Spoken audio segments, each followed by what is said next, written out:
May issue ka ba sa batas? Tutok na sa Basta Batas! Kasama sina Jen Galvez, Rico John Ferrer at attorney ng bayan, attorney Edward Chico. Samahan ang Basta Batas sa bago nitong time slot tuwing Sabado, alas 2 ng hapon sa mga piling himpilan ng Vanguard Radio Network. Kasama ang Big Sound FM at Big Radio, 1188 DZXO AM at 3095 DWMG AM. Mapapanood at mapapakinggan na rin tuwing Sabado sa 1PH, True TV at True FM simula alas 2 ng hapon. Sundan kami sa Facebook, YouTube, TikTok, Spotify, and X. Hindi mo alam? Ibasta batas mo! Mas pinalawig, mas pinaghandaan, mas pinasaya, mas aabangan, mas pinalakas na puwersa sa radyo. Rinig na rinig at malinaw na mapapanood on air at online. Saan man may Pilipino, sa buong bansa, sa buong mundo. Ito ang True FM sa 105.9. Laging true sa'yo, kapatid. Simulcast sa True TV sa Signal Channel 19. Mukhang kailangan ko na naman palitan ng bubong ko, pare. Mag-iisang taong pa lang yan. May tulo na kagad. Ay, bossing! Baka naman kasi hindi matibay yung ginamit nyo. Dapat ang gamitin mo ay cherry loom, ang yerong aluminum. Basta yero, cherry loom. Tibay protektado sa pangmatagalang yero. Mainit at makabuluhang talakayan tungkol sa sports, kumpleto yan dito sa Power and Play. Mula sa mga paborito at naglalakihang atleta hanggang sa mga natatanging Pinoy sports figures na dapat nyong makilala, ihahatid yan dito sa Power and Play. Power and Play na bago na. Pilipinas tayo na. Sa kapwa ko Pilipino, ipagmalaki ang galing na meron tayo. Ilantad ang likas nating talento at magdala ng saya sa mundo. Sa harap ng pagsubok ay di susuko. Para sa pangarap tayo'y porsigido. Magpakitang gilas na at magpapatalo. Ipag-iwang natin ang Pilipino. Yan ang Pinoy. Mula noon at hanggang ngayon, talento natin ng bida. Mula sa simpleng bakuran hanggang entablado natin ipakita. May pagsubok man ng Pinoy, pinalalakas ng saya. San man tayo sa pulo, sumbe, sibay, lakay, amiga. Sama-sama pakita ang galing nating katropa. Sa kapwa ko Pilipino.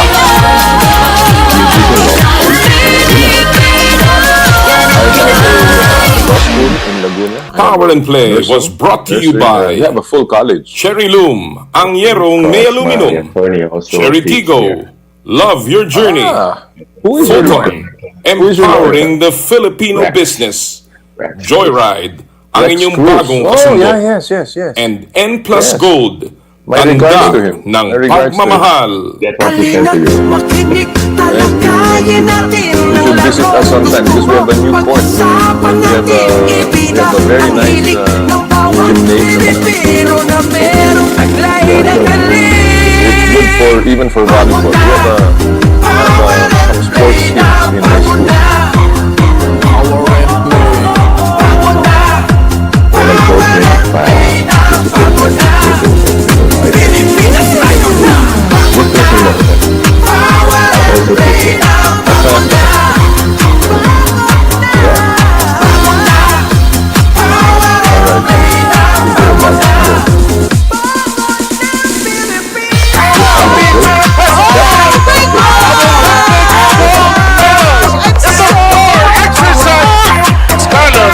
Yulo with 2 gold medals.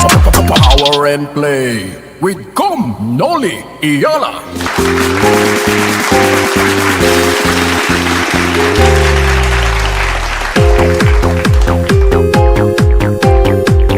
Magandang umaga po sa inyo. Marahil kayo nagtataka kung bakit ako po ang nag-introduce ng programang to. Ngayon po ako'y taong bahay dito sa Power and Play. Magandang umaga po sa inyo. Ito po si Jera Season at ika-21 na po ng Marso at malapit na po ang Semana Santa. Pero kung akala ninyo wala dito ang aking partner na si Noli Iyala, nasa Bacolod po siya para sa 29th Sugar Tea sa Balapara. At nandito po siya. Hindi siya mawawala dito sa ating programang Power and Play. Magandang umaga ko pa, partner.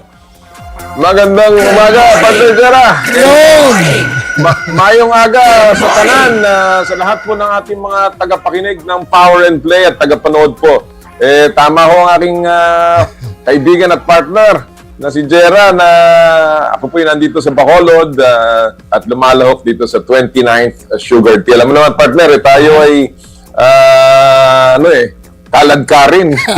Kahit saan, pwedeng hatakin. Kaya every year nandito tayo at courtesy of our very, very good friend Tom Pohang and of course si Brian Tan, ang ating pong mga kaibigan dito sa Bacolod for hosting us. And kahapon naglaro kami dito sa Marapara o yung Negros Occidental Golf and Country Club, and ang ganda ng conditions ng course, napakahangin, but ang ganda of course as usual ng organization ng 29th Sugar Tea. Wow! Sana all! Alam mo, partner, meron dito tinatawag na next year, guest. Kaya pwede tayo maggumawa ng team. At dito naman tayo magbo-broadcast mula sa Bacolod City. Pwede. Matagal na rin ako hindi nakakapunta dyan sa Bacolod. Alam mo, isang nakadaupang palad ko dito, nakasama ko sa almusal kahapon, ay yung dating Red Bull player na si Junti Valenzuela. Si Junti. Oh. Naalala mo si Junti? Yeah. Oh, magaling na. Slasher yan nung panahon sa Red Bull. Nandito siya ngayon dahil merong convention yung kanyang misis na isang, I think, elected official. No? I don't know kung anong posisyon, pero nandito sila sa Bacolod for a convention. Kaya nagkita kami at nakakatuwa naman at kinakamusta niya lahat, of course, ng kanyang mga kaibigan na diyan sa PBA. Okay about the PBA, partner, napakaganda ng laban kagabi. Oo, ang ganda eh. Parang akala ko nanonood ako ng UFC. Very physical, mga kapatid. And yung po tinutukoy ni partner Jera ay yung laban ng TNT kontra Rain or Shine, kung saan talaga namang napaka-physical pero napakaganda ng laro. At ang Rain or Shine talaga namang nagpakitang contender sila this year para sa Commissioner's Cup. Totoo yan, partner. Actually, di ba? Ay, nga pala. And total, pinag-uusapan natin ng Rain or Shine. Magandang belated birthday gift to kay Coach Yang Yao. Tama! Belated happy birthday, Coach! Happy birthday, Coach. Maganda yung naman kami? Nanalo ka na, hindi ka pa nagpapa-birthday. Actually, Going back to the game, partner, talagang yung scuffle na yun, sayang, it marred a very, very beautiful game, ano? Yeah. Totoo yan. Sabi ko nga, kanina nga, bago tayo nag-broadcast, no?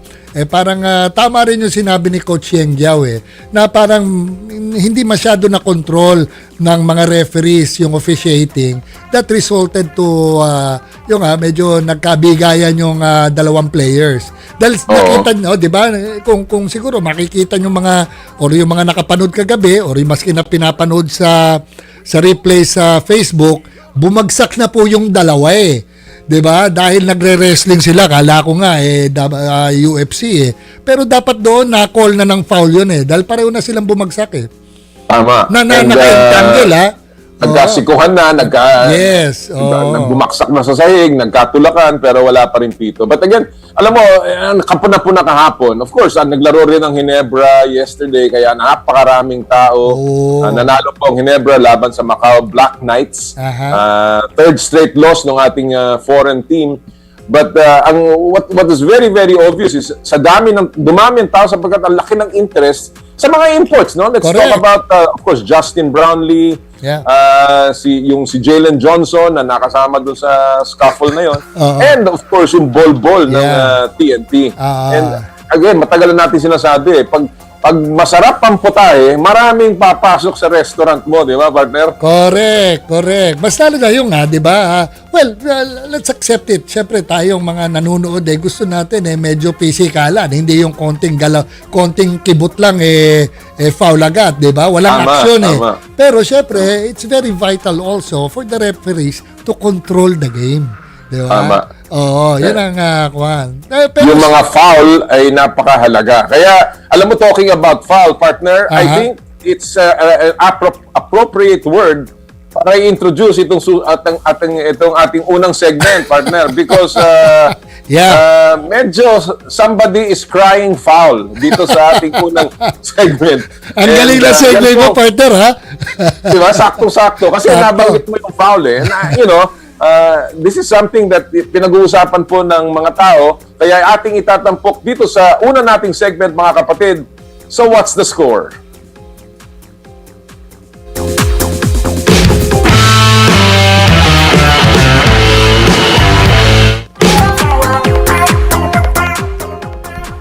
Okay, kabilang dyan ang ating makakapanayam ngayon ay talagang tungkol naman sa Philippine National Volleyball. Ha? Yes. Oo. Partner, ano bang kuha natin dito? Well, siniguro ng Philippine National Volleyball Federation na mababayaran lahat ng utang ng national team.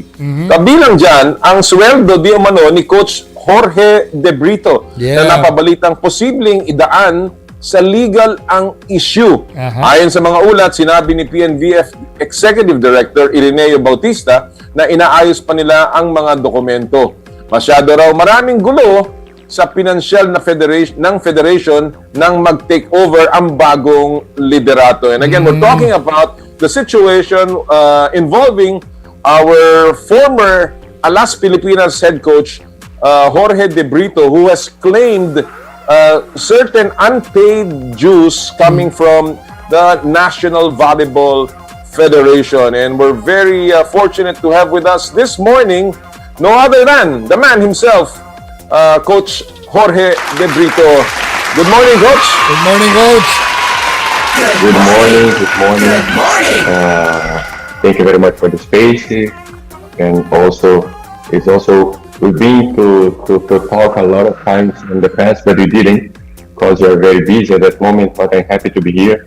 Unfortunately, not for the best reasons that I supposed to be here, but it's fine. I was going to say that, you know, it's so nice to have you on the show, but unfortunately, it might not be for the best reasons, but nonetheless, I think we have to talk about this because it is now all over the news. Yeah. So let me begin with this, and then I'll pass.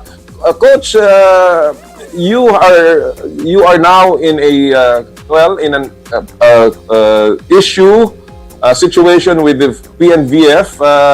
So let us lay the table first. Let's set the table here. What are you asking exactly from the PNVF? And I guess where does your contract stand right now? Because some are saying that it's already terminated, and you've also come out with a statement that it's still until June. So what's really the situation about your contract first, and what are you asking from the PNVF? Oh, to be clear, we need to start early, okay? So may I come back in 2024? Sure. So it's 2024. It's supposed to finish my contract because it's the end. Naturally, it will be. And after the winning, the guys proposing the extension for me for the contract. And then I said, I have to consider if you put some clause there that you can also develop the team for the next 2 years. And then it take time to discuss. And then we agreed for 2 years. So it's June. Since my contract was expiring in 2024, what happened? I had offers at that moment. And then I declined them. I declined that offers, and then I stayed here for 2 years. My contract was for 2 years. So of course, every time we do contracts, what happened is there's bonuses. Even from the first year in 2021 year, there's bonuses there included for the performance.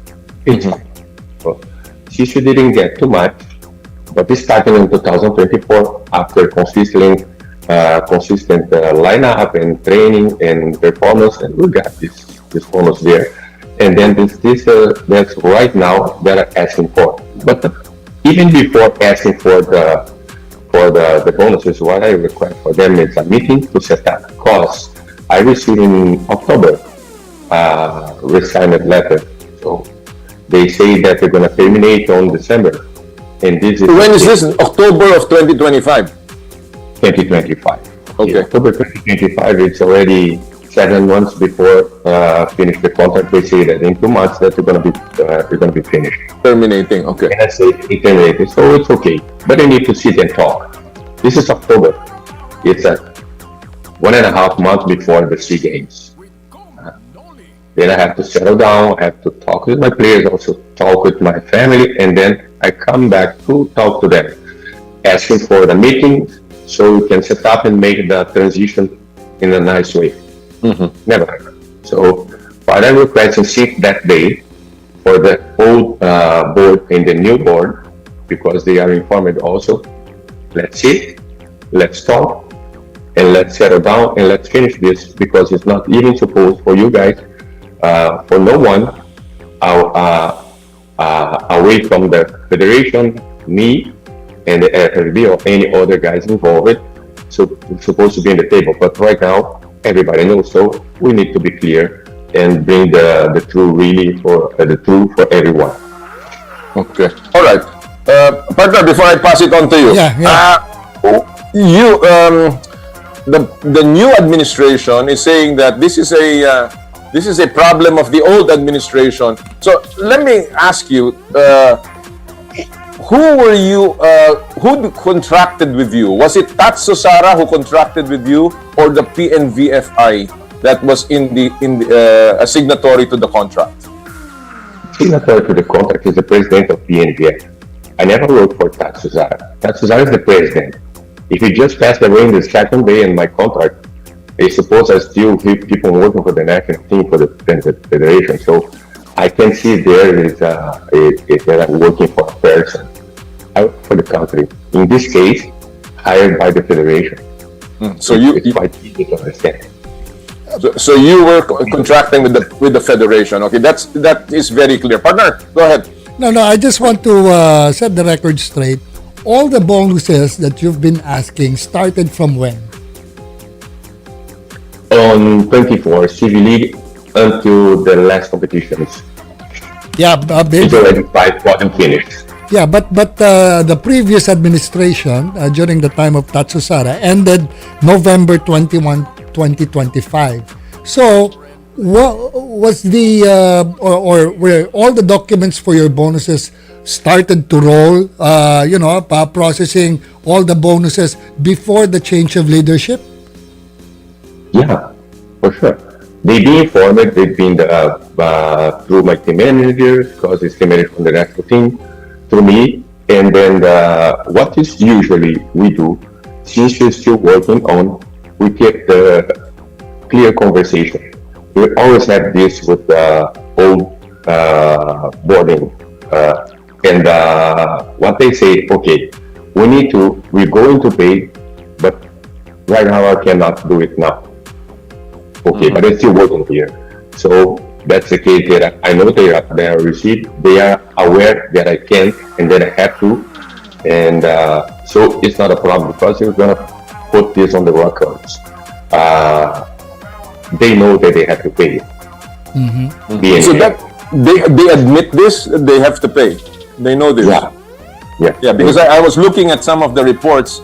You're claiming some bonuses from the Southeast Asian V-League tourneys and from the AVC Women's Cup. So that's part of it. That's Form 25, yeah. Form 25, all right. Okay. I read also, partner, that the current PNVFI, headed by Mr. Tony Boy Liao, is claiming that there are certain violations by you, coach, of the contract itself. And let's break this down. They claim that you are coaching other teams, and that is not allowed in the contract. That's one.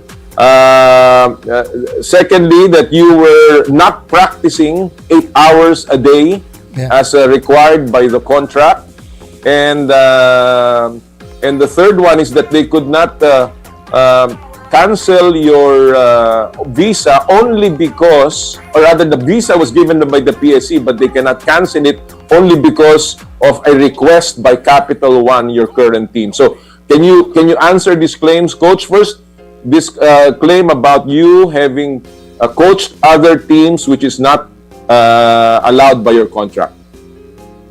Okay, they have copies of my contract. They have copies. So what they saying, it's untrue. Because there's a clause that I can work without competition with the federation. Okay. So on the first year, the first 2 years, the contract says no.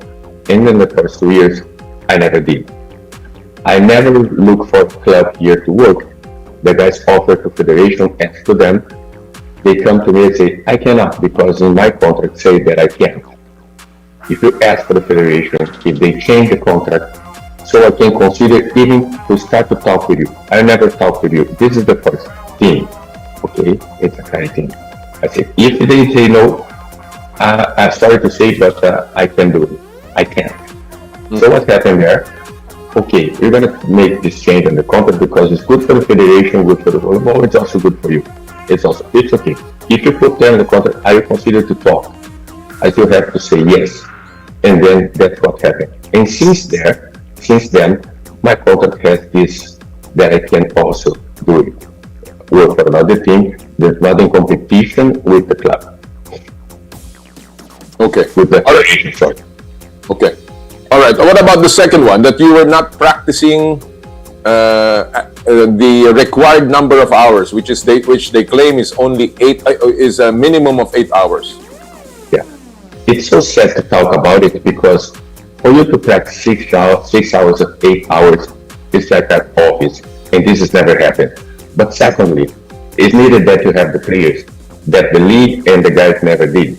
It's always hard. Because in the last year you have 3, you have 4, you have 5, you have to fight for this.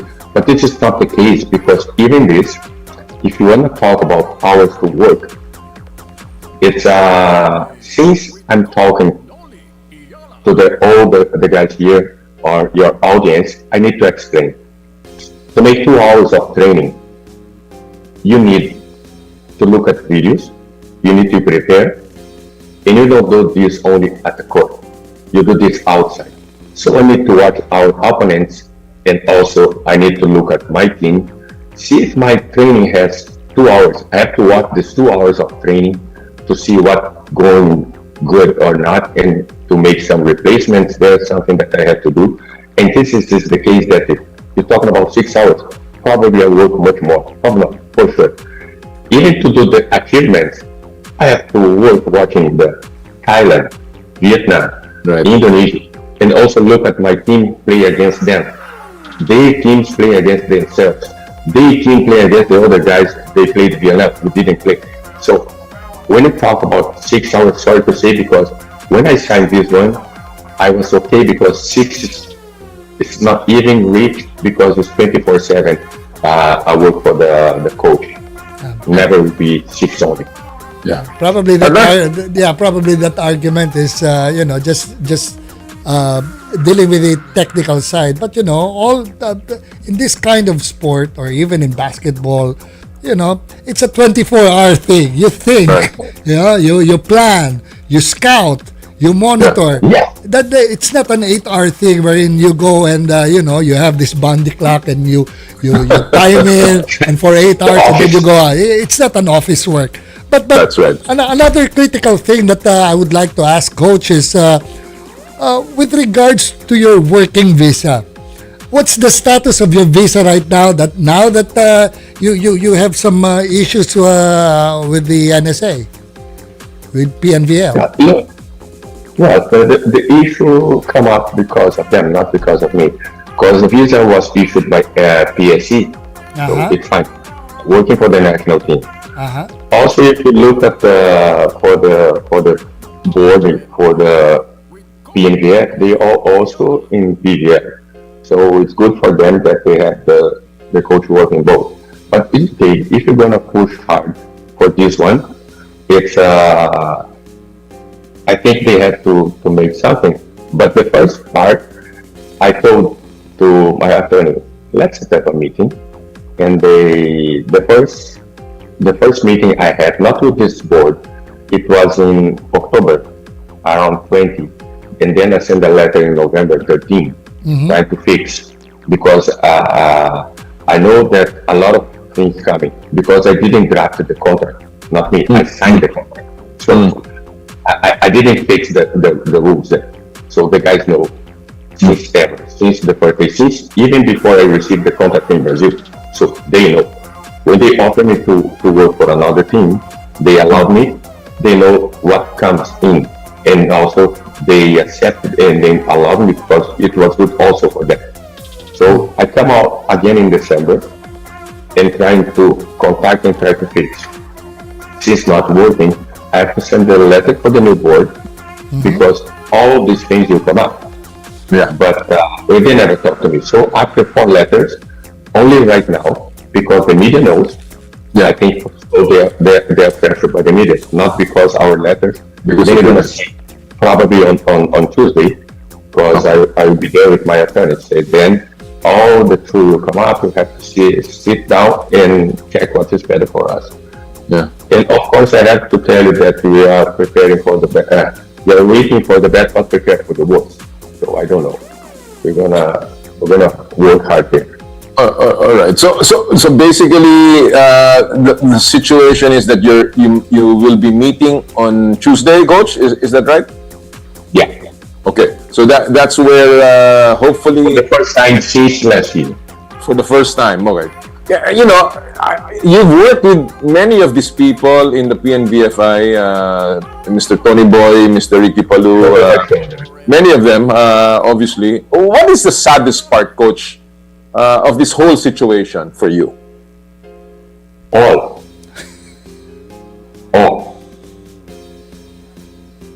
Well, but it's hard. To be coach of the national team, it's not only a team. Yeah, well, we feel you, Coach, because you're getting emotional every time you say something, because it seems that you really put your heart and soul for the team. But hopefully there will be a light at the end of the tunnel when you're discussing this over this coming Tuesday, because you worked hard for it. There's a contract. Unfortunately, I guess you're just part of the how do you call that part? Collateral damage. The politics of the whole situation. Yeah. Collateral damage of the politics within the group. And that's why I want to ask you, Coach, what do you think is the best resolution here for you? Yeah. What is the best resolution? Just take my dues and what I really have to receive. Okay, that's I want to set it out. I'll also take some notes here. The best resolution will be this one: receive all. Don't let nothing behind and settle down with them. But let me just check, because it's really important to take it. Because this one. Coach. Yeah. Okay. Yeah. Go ahead. Go ahead. No. Okay. Moving forward, if this issue is ironed out, hopefully that would favor all parties. Would you still continue to coach here in the Philippines for commercial leagues? I'm already doing. I'm really happy because it's another kind of contribution for the Filipino volleyball environment. So we need. I'm talking just like a Filipino here, but it's good for the environment. It's good for the players. It's good for the coaches that you have this kind of mix of the coaches. You have Italian coaches, Brazilian coaches. You have the Japanese coaches also here. Mm-hmm. So it's I'm working doing my part, and all of them. I think you are welcome in this community because you are supporting the growth of the volleyball. So it's not only the players, it's also for the coaches. Mm-hmm. So hopefully this also go through the management also. All right. Well, Coach, as a final question from me, I know that as my partner said, Gerard, that it's obviously something that's very, very important to you, this whole situation, and the emotions are coming out very, very strongly. I want to ask you, that's fine. That's really fine. Do you think that you have not been treated fairly in this situation, and considering how much you have given of yourself to the national team? Yeah. Probably I have to give you always give what you have. I give my best to them. Okay, I mean for the federation, for the national team. I have my players who did the same. And since you let it go to extreme position that you're gonna expose all the things that also I think that I'm not wrong, because I'm requesting, because a word unfairness comes up. It's not fair. It's a harassment also. Yeah. I feel that because instead of talking to me, they went to talk with the company instead. My company that I'm working now. Yeah. Don't even a call. Don't even a message. I think they have to come to me and talk, because we've been working together for almost 4 years, almost 5 years. Yes. It's already 4. Why not? Even to send that letter in October, it's not part of this new board, but they are part of on the path, or even to settle down later. So it's I really feel bad. Okay, it's draining my energy, and I need my energy to work and manage my life here. So the amount they have to pay, I need to support my family. So it's not quite easy. All right. Well, Coach, we certainly hope that this can be resolved very quickly and justly, fairly to all parties. And of course, we hope that the national team will not be affected by this, the program, and we certainly look forward to still seeing you around in the Philippine volleyball scene. I have a lot of players there that been under me. I'm receiving a lot of messages, and of course they are saying also, and I can tell you they also almost on the same, because they had money to receive. They have some allowances also. It's super delayed, and then hopefully they can receive that, and because they know exactly what is paid for the national team, and they had hard times even when they want to join the national team in the past few years. So, and just let them do the best. Let them know, make the choice instead of staying in the clubs or staying in the national team, because they can do both, and they need both to grow. All right. Okay. Well, thank you so much, Coach Jorge de Brito, for joining us today, and we look forward to seeing you more of you in Power and Play. Thank you so much. Thank you so much, Coach. Thank you so much. Thank you for this question. Alam mo, nakikita mo, it's very, very talagang very important matter. Alam mo, this is not the first time this is happening to a foreign coach. I know of another foreign coach that went through this. And I never seen that in my life. Mabigat talaga yung mga ganyang sitwasyon para sa kanila. Kaya nga. Sa totoo lang, di ba?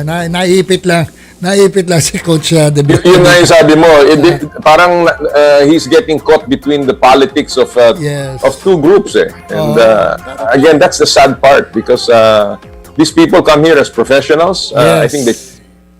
Siyempre, di mo na maalis eh. If you will work for kunyari, tayo partner, siyempre, kapag magtatrabaho ko sa isang boss mo at maganda naman yung kwan, you will give your 100%, di ba? Tapos, kung nag-change ng management, hindi ibig sabihin sip-sip ka doon sa dati mong boss eh.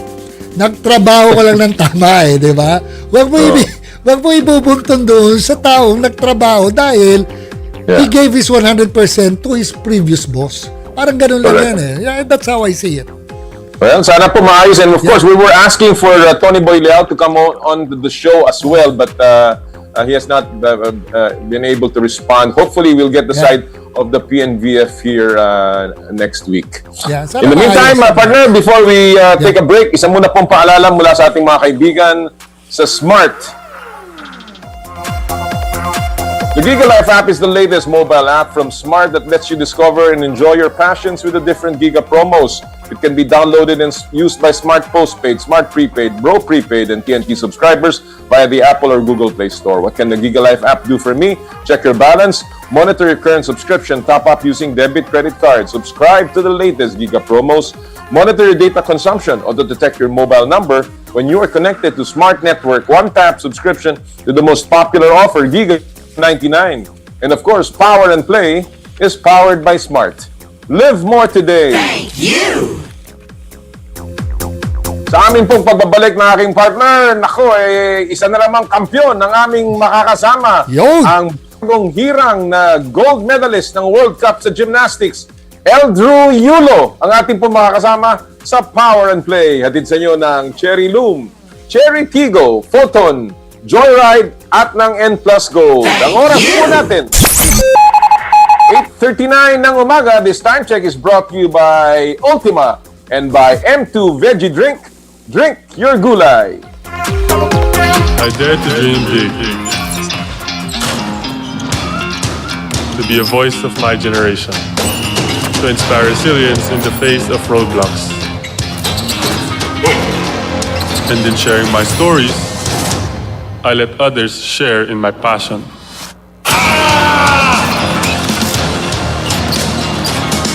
Follow Kai's stories on Twitter and share yours with Smart Double Giga Stories.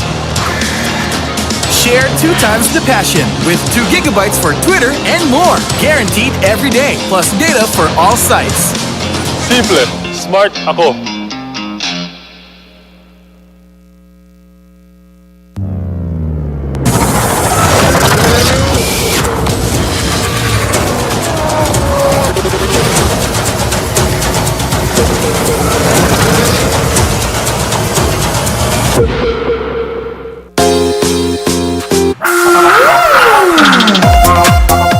Laging may balita, impormasyon, serbisyo, saya at inspirasyon sa 105.9 True FM. Laging true sa'yo, kapatid! With Technogas Technique, cooking isn't just about making meals. It's about creating moments. Discover safe, durable, and high-performing kitchen appliances built to last with Technogas Technique. From cooking ranges and range hoods to built-in hobs, ovens, and other kitchen appliances, Technogas Technique is designed to bring elegance and efficiency to your kitchen. Experience Italian kitchen excellence with Technogas Technique, your cooking partner. That's the Technogas Technique. Bianca De Vera here. When I enter a room, napapatingin sila because my skin says I'm here. Kasi I use Silka Green Papaya Soap, boosted with green papaya enzymes. With regular use, kitang-kita ang Cutis Silka in as early as 7 days. Bianca De Vera po! Kitang-kita ang Cutis Silka ko with Silka Green Papaya Soap. Whitens in as early as 7 days with regular use. Silka Green Papaya Soap. Ang oras, 8:41. Ang oras sa True FM ay hatid sa inyo ng Leon Extra Strong Beer. Bangis sa sarap, bangis sa sulit. Pre, si Gerald Anderson to. Sulit na extra strong beer ba hanap mo? Ito na, ang Leon Extra Strong Beer. 7% ABV. Ngayon, may mapangis na promo pa. Bili ka ng 2 litro, may libreng 500 ml na. Sa 190 pesos SRP lang, meron ka ng 2.5 litro. Bangis na tama! Ilabas na ang bangis ng Leon. Bili na! Promo runs from December 19, 2024 to December 31, 2025. Extended until June 30, 2026. For DOH, FDA, CFRR permit number 1748S, 2024. Drink responsibly. Leon Extra Strong Beer. Bangis sa sarap, bangis sa sulit. 3 taon na po ang 105.9 True FM. This calls for a celebration, kaya magsasama-sama ang True FM at TV5 sa pinaka-aabangang Kapatid Day sa Pateros Municipal Hall, March 28, 2026. Simula alas 6 ng umaga, treat namin kayo sa libreng haircut, mani-pedi at massage. I-experience ang totoong alagang kapatid sa medical mission. Libre ang health consultation, gamot at vitamins at may bloodletting din. Para sa inyong legal concerns, may legal mission at sumbungan center po tayo. Mawawala ba ang saya? Video booth para kay ate at kuya, pabingo para kina nanay at tatay, at storytelling booth para kay Bunso. Zumba Warriors, i-ready na ang costume para todo hataw sa Zumba Dance Challenge. At dahil nasa Pateros tayo, tikman natin ang iba't ibang special recipes ng balut. To parents, may libreng anti-rabies drive para sa inyong fur babies. Present sa Kapatid Day ang inyong paboritong kapatid artists, anchors at TV5 personalities. Let's go na sa Pateros Municipal Hall sa March 28 para sa Kapatid Day. Kita-kits mga kapatid! Ang triple saya Together ay hatid sa inyo ng Rhea Generics at EO Executive Optical.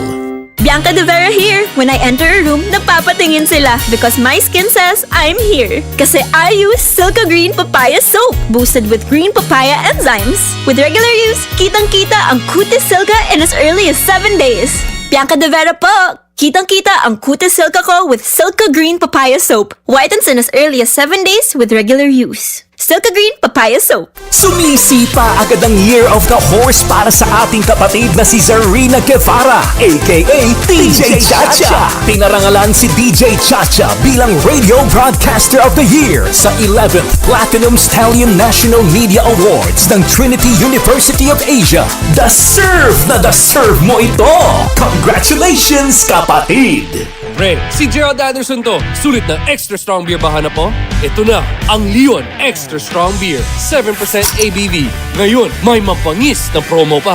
Bili ka ng 2 litro, may libreng 500 ml na. Sa 190 pesos SRP lang, meron ka ng 2.5 litro. Pangis na tama! Ilabas na ang pangis ng Leon. Bili na! Promo runs from December 19, 2024 to December 31, 2025. Extended until June 30, 2026. For DOH, FDA, CFRR permit number 1748S, 2024. Drink responsibly. Leon Extra Strong Beer. Bangis sa sarap, bangis sa sulit. Balita, impormasyon, public service, entertainment, music, inspiration. Totoo, tunay, tapat. Ito ang True FM sa 105.9. Laging true sa'yo, kapatid. Simulcast sa True TV sa Signal Channel 19. Mukhang kailangan ko na naman palitan ng bubong ko, pare.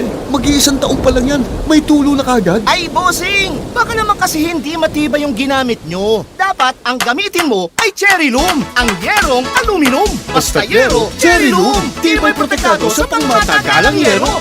Power and Play with Noli Iyala.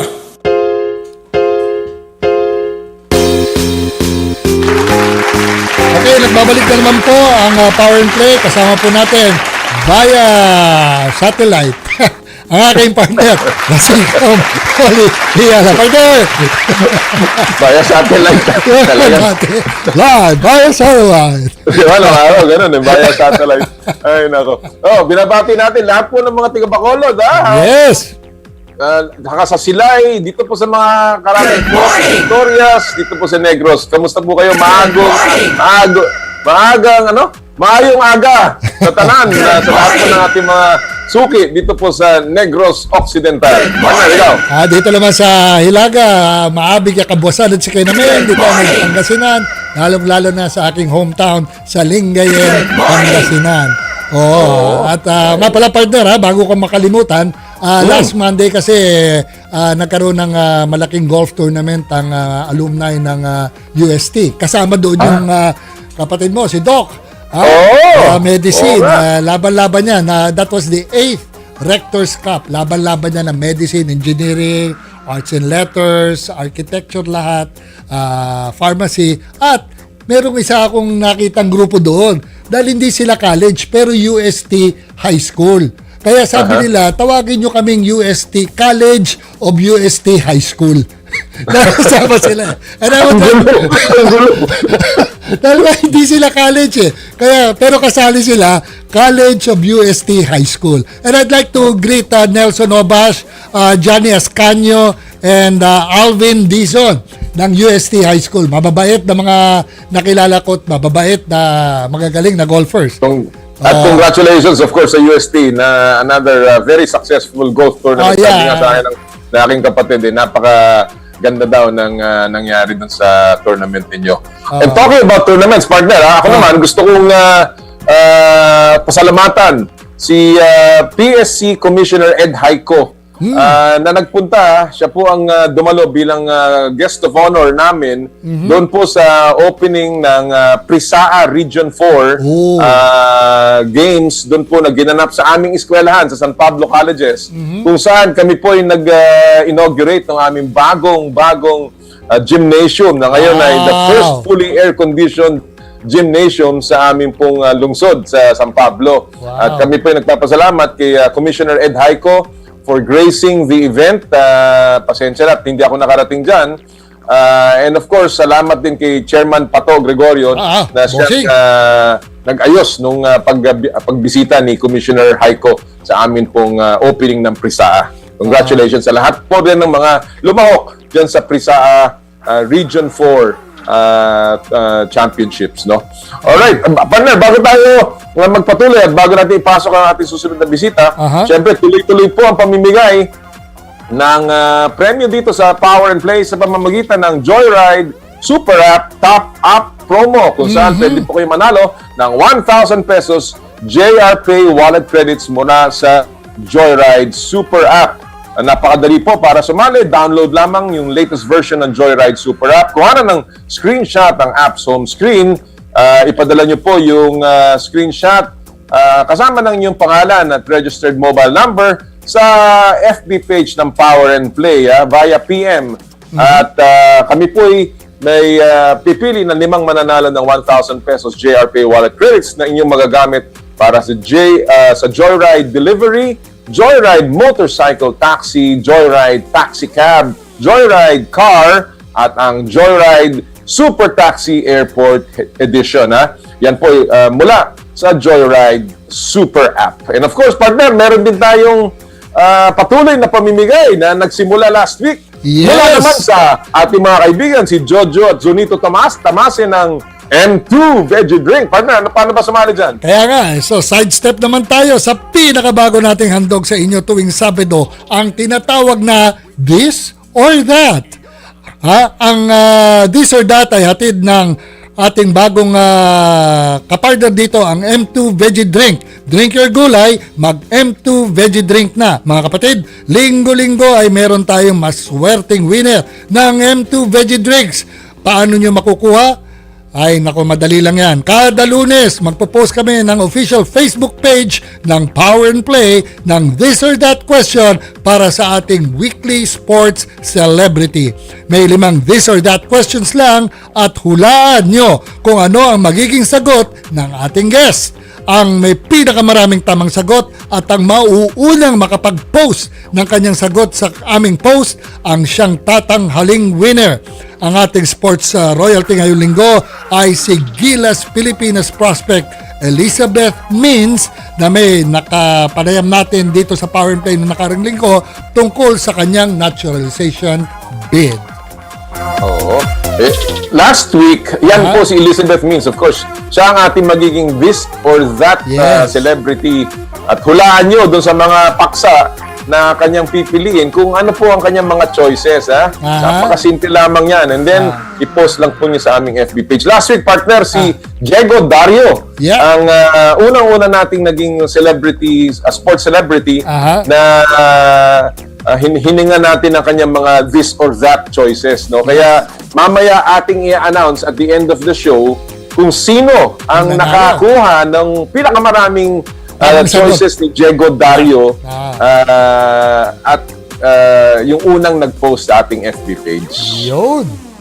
Kaya ito naman ngayon, this or that ni Elizabeth Means. Alright, so mukhang nabalitaan ko, ito daw si Elizabeth Means, medyo pinapalagan yata ni Senator Robin Padilla. Ewan ko kung totoo yan, na hindi yata sumasang-ayon si Senador Robin doon sa bill o may mga katanungan pa. So we'll find out kung ano ang magiging status itong si Elizabeth Means na ating nakausap. In the meantime, partner, of course, the other big news so far, partner, dito sa ating last couple of days ay yung pagkapanalo ni Alex Iyala kahapon ng madaling araw, partner. Yes, daming napuyat doon. Dahil madaling araw, alas 12 yata ng hating gabi nagsimula. Tama. Sabi ko nga sa'yo, may laro ako kahapon.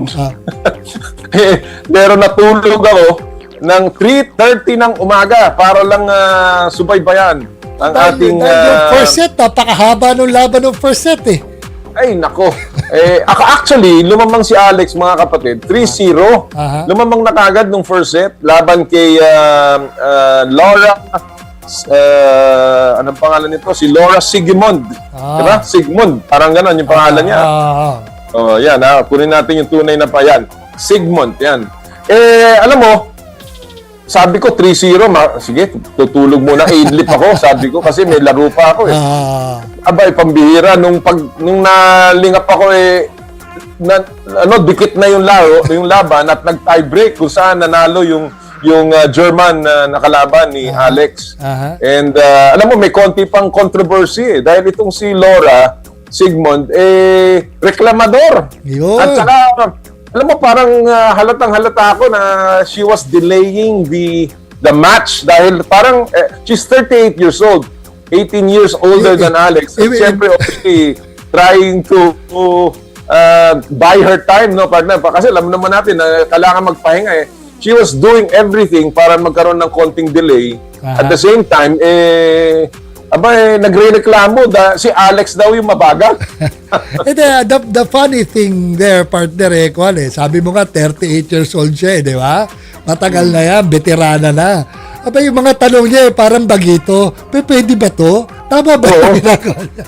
Pero alam niya na yun. Kaya clearly, she was just trying to delay at masira yung momentum ni Alex Ayala. Tama yun. Yung sinasabi po ni partner Jerry, tinatanong niya sa umpire kung pinapayagan yung gumagalaw yung mga fans habang sila ay naglalaro o siya ay magsiserve. Yan ang sabi ng umpire sa kanya, this is a free fan flow. Parang gano'n ang sagot sa kanya. It has been this way for a long time. Ang sinasabi sa kanya, ang naglalaro dito, hindi mo pa rin alam. Kaya talagang ito sa... Yun ang tawag na veteran moves. Veteran moves. Tsaka doon masusubukan si Alex. Kasi siyempre, sinisira yung kanyang patience, yung kanyang timing, yung kanyang momentum. She really needed to be very calm. Kasi for a while, medyo si Alex pumalag din. Kaya siguro, again, natututo pa rin ang ating pong pinagmamalaki sa tennis about itong lahat ng ganitong klase mga situation in the international level. Well, talking about the international level, partner, nandito na po ang ating susunod na magiging bisita, partner. Pinag-uusapan natin ang the victories and the pride ng ating mga atleta. Ito pong ating susunod na bisita ay nakapagbigay sa atin muli ng karangalan sapagkat nanalo po siya ng kanyang kauna-unahang gintong medalya at the seniors level after he topped the floor exercise of the FIG Artistic Gymnastics World Cup in Antalya, Turkey. Partner, alam naman natin, he has a celebrated brother. Sumusunod sa yapak. Sumusunod sa yapak ng kanyang kapatid. Pero ngayon, he is stepping out of the shadows of his brother and carving his own name sa mundo ng gymnastics. At kasama po natin ngayon, walang iba kundi ating pinagmamalaking World Cup gold medalist, si Eldrew Yulo. Magandang umaga, Eldrew. Good morning! Ayun, Eldrew. Mukhang nakamute ka pa, Eldrew. Good morning!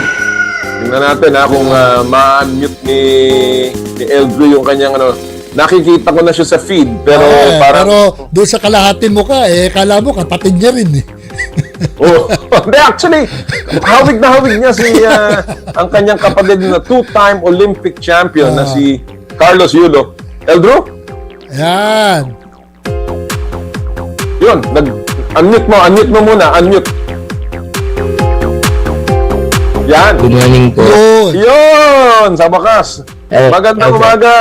Eldrew, kamusta ka? Okay lang po. Medyo hindi ko po kayo naririnig. Wait lang po. Sige, tingnan natin kung maririnig Ayan, naririnig mo kami. Mahina po yung audio nyo sa akin po. Ngayon, naririnig mo ba kami ngayon? Medyo mahina po. Like, as in, sobrang hina po. Pero yeah. Sobrang hina. Lalakasan namin. Baka hindi naka-full volume yung ano mo, yung device mo, Eldrew? Naka-full volume po. Naka-full volume ba? O sige, Niwalin. Yes po. Pagtsatsagaan natin itong ating... Huwag ka na lang magagalit kapag sinisigawan ka namin, ha? Sige po. Joke lang. Eldrew, ito lang. Alam mo, obviously, ikaw ay bagong gold medalist. Ano ba ang pakiramdam ng pagkapanalo sa World Cup? Medyo overwhelming po kasi bago lang din po ako sa senior level and medyo nakaka-excite and at the same time din po. And nakakawala po siya ng pagod kasi worth it lahat ng mga trainings and mga ano nyo po. Kaya yun po yung naramdaman ko kasi sobrang pagod na rin po ako that time. Kaya ayun lang po yung naramdaman ko that time. Excitement, overwhelming, and then nakaka-relief po. Again, before I pass it on to my partner, Jera, Eldrew, alam natin na ikaw ay naglaro sa Baku, Azerbaijan, kung saan hindi ka pinalad na makapag-podium finish. Pero after that, yun nga, ang ganda ng ipinakita mo sa Turkey. Yes, Gaano kahalagang hamon or motivation yung nangyari sa'yo sa Baku? Patungo ka sa Turkey at kaya naman naging napakaganda ng performance mo doon. Okay lang. Ano po ulit yun? Asensya na po. Gaano kahalaga yung nangyari sa iyo sa Baku na parang nagtulak sa iyo para gandahan pa ang performance mo sa Turkey? Inisip ko na lang po na kahit ano pong result is tatanggapin ko pa rin po, and kahit anong mangyari basta mapakita ko lang po kung ano yung best ko po or kung ano yung makakaya ko lang pong gawin. Alam mo, Eldrew, una, tanong ko, nasa Pilipinas ka na ba ngayon? Yes po. Okay. Ngayon, alam mo, siguro alam naman natin lahat na isa sa pinakamalaking nag-motivate sa iyo para maging ganito kang kapursigido sa larangan ng gymnastics ay ang iyong kapatid. Pero pwede mo bang i-detalye sa amin, di ba? Sinong naunang nag-gymnastics sa inyo? Ganong tapos ganong katindi yung motivation. Kaya ganito ka ngayon na masyado ang iyong pagiging pagpursigi sa gymnastics. Si kuya po kasi naunang mag-gymnastics and sinasama lang po ako ng lolo ko sa gym para panoorin sila. And syempre, eventually, nagustuhan ko din po kasi ang tingin ko po dati sa gym is playground lang. Hindi ko rin naman po in-expect na magugustuhan ko siya ng ganito or na magpapatuloy siya ng ganito. Kaya, sinubukan ko na lang din. Nag-commit po ako, nagbigay po ako ng commitment dito sa gymnastics, and kaya ganito rin po yung path ko kasi dahil din po talaga kay kuya. Binigyan niya po ako ng mga inspirasyon kahit nakikita ko lang din po sa kanya, and nakikita ko rin po yung mga hard works niya, yung mga winnings niya, yung mga talo niya. So, that inspires me as an athlete po. Very nice. Alam natin, hindi madali na sumunod sa yapak ng isang two-time Olympic champion. Pero obviously, yung inspiration niyan, yun naman nakakatulong. Pero ito, tanong ko, Eldrew, ikaw ba dahil kapatid ka ng isang Olympic champion, dahil una-una, magkamukha rin kayo, at yung Yulo name naman, bihirang-bihira yan dahil alam nila Pilipino. Ikaw ba nakakakuha ng better treatment sa mga ganyang international events? Sa tingin mo ba yung mga judges, binibigyan ka ng konting benefit of the doubt dahil nga alam naman nila magandang pedigree ng mga Yulo sa gymnastics? Sometimes po, na-encounter po ang mga ganun judges na dapat ganito, ganyan, or dapat something like that, nag-aano sila. Meron po silang doubt or something na parang expect or ayun po. Meron din ganun. Sila ng higher pero yung expectation. Dito lang po. Opo, expectation po pala yun. Nag-expect sila. Pero hindi naman lahat. Ano lang po. May na-encounter lang po akong mga ganun. Alam mo kasi siyempre, partner, pag Yulo na yun, alam nila na magaling, etc., di ba? So, meron ding, bagamat merong special, siguro may konting consideration, meron ding pressure, di ba? Yes. Eldrew, na, ano ang pinakamalaking hamon transitioning from juniors to seniors? Ano sa tingin mo yung malaking challenge para sa iyo? Kakaapang mo pa lang po ng senior sa unang competitions mo po.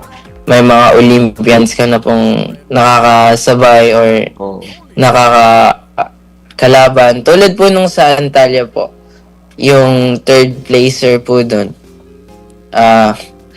Siya po yung Spain po, siya po si Ray Zapata, which is 2020 Olympics gold medalist din po siya silver medalist po siya ng floor. So, medyo that time po, kinakabahan po ako kasi ako po yung last to perform.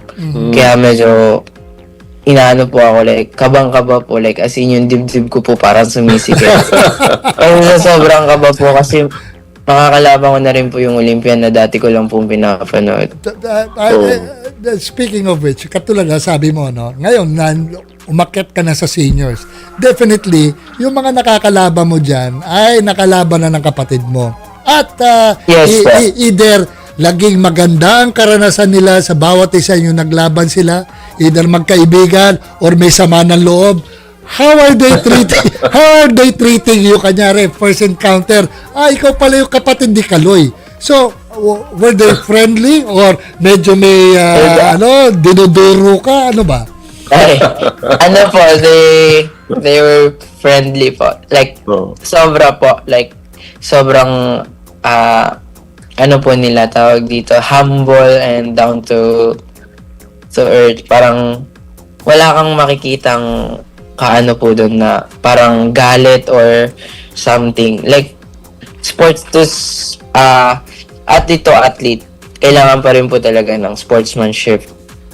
Sa bagay, partner, tama ka dyan eh. Well, unlike in other sports na katulad ng basketball, football, medyo pisikalan, pero parang yung kay Obiena dati, di ba? Yung mga ganyang sport, para meron silang fraternal, di ba? Oo, talaga. Laban lang, pero they pat each other's back, no? In order to perform better, no?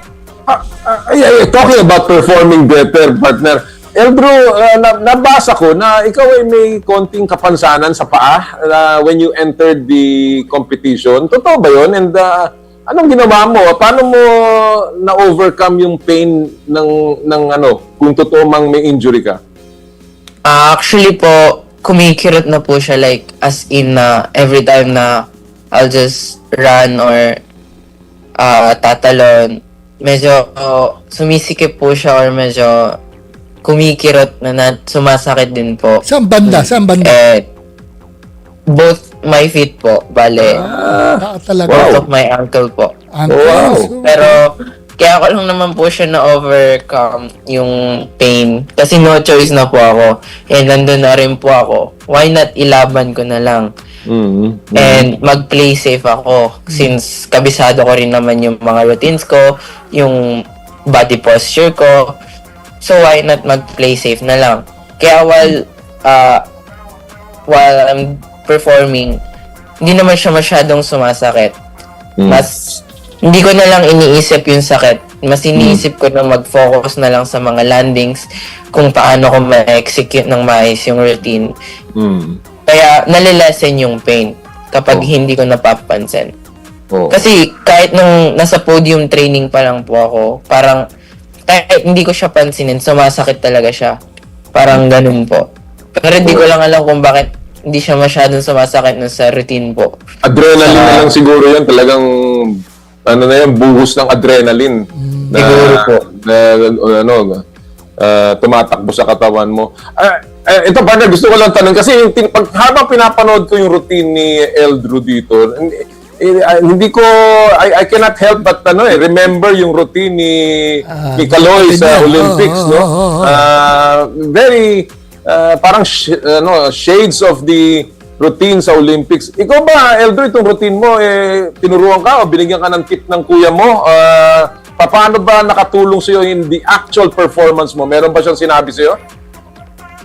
Actually po, kung ano lang po yung naiisip ko, same lang din po kami ng parang thinking. Like, kailangan malinis, ma-execute ng maayos, no injuries, and then parang, ano na lang po,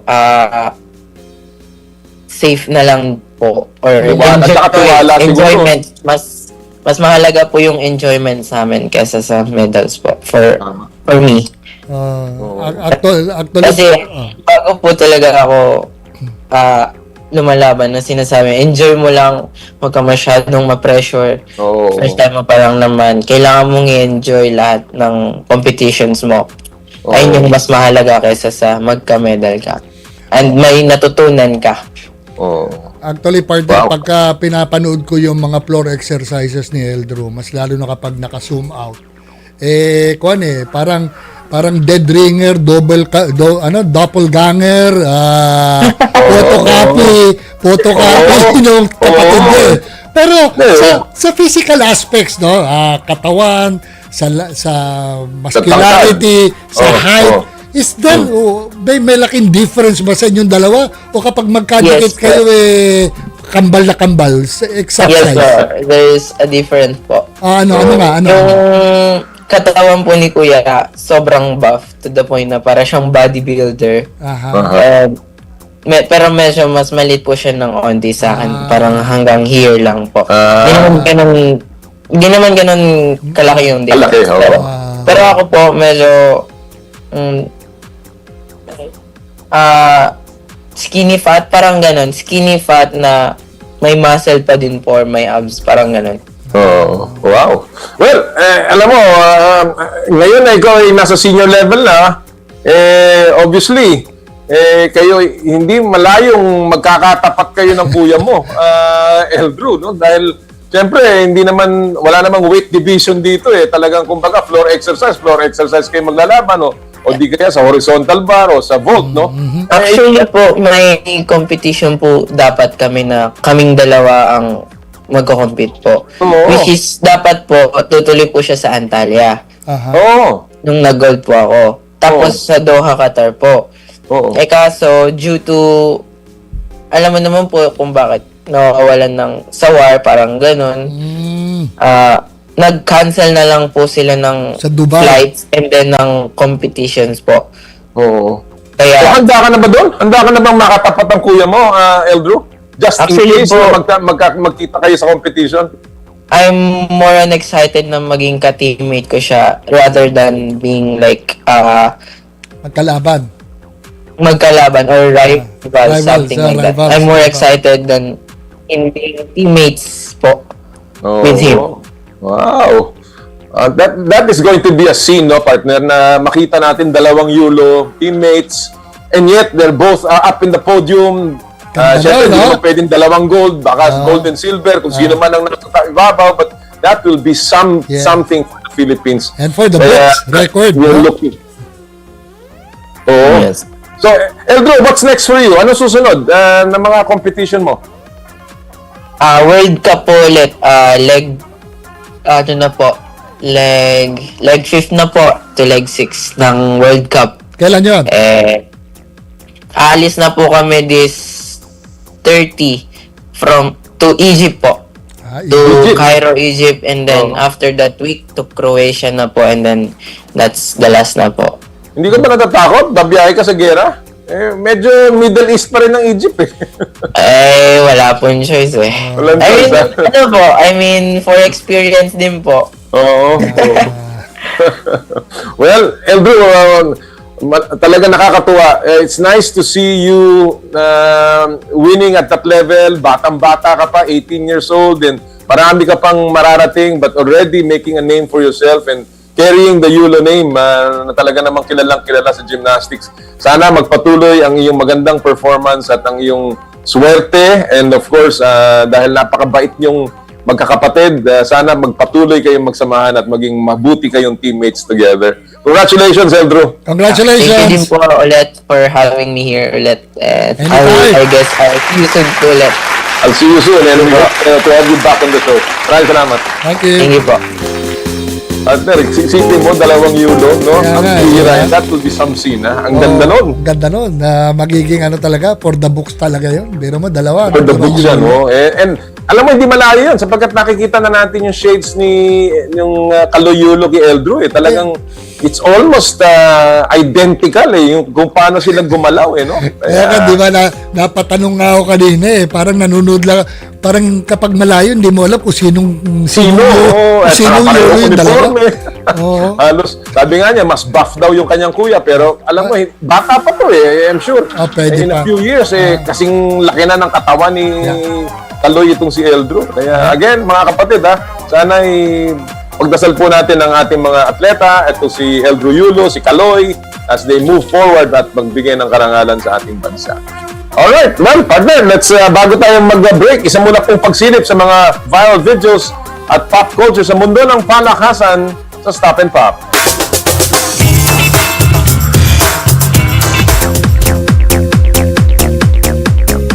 Ang title po ng video natin ngayong araw pong ito ay And the Oscar Goes. Aba, goes to. Mukhang awards season kasi. Nakatapos na ng Oscars Oo.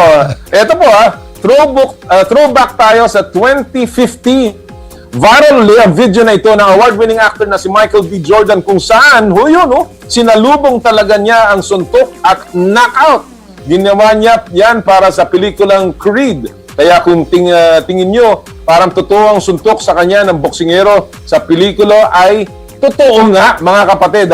Kita talaga yung dedikasyon ni MBJ at nito nga nanalo siya ng Best Actor Award sa Oscars para sa pelikulang Sinners. At para malinaw, hindi siya si Michael Jordan, mga kapatid, na kilala nating NBA player. Hindi nagpapasuntok si Michael Jordan.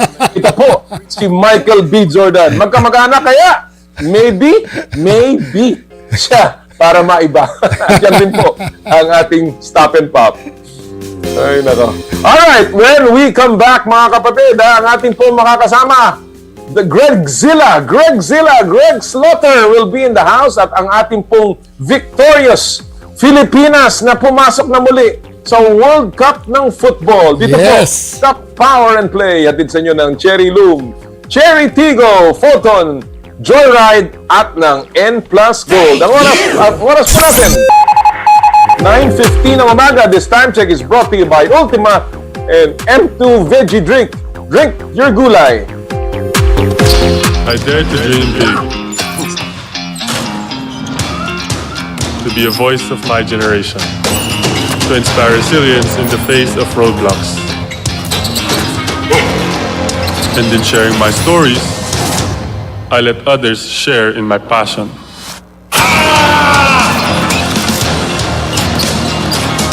Follow Kai's stories on Twitter and share yours. With Smart Double Giga Stories.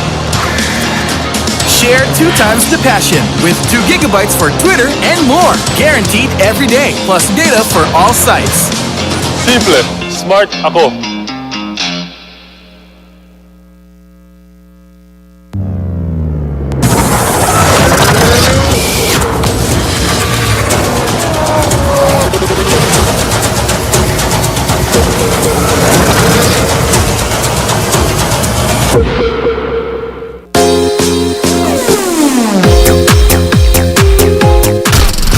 To the right, to the right! To the right of the FM band, True FM. On 105.9.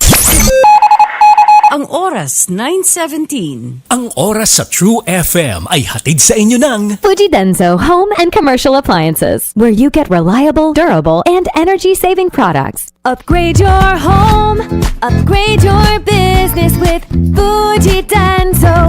Quality above all.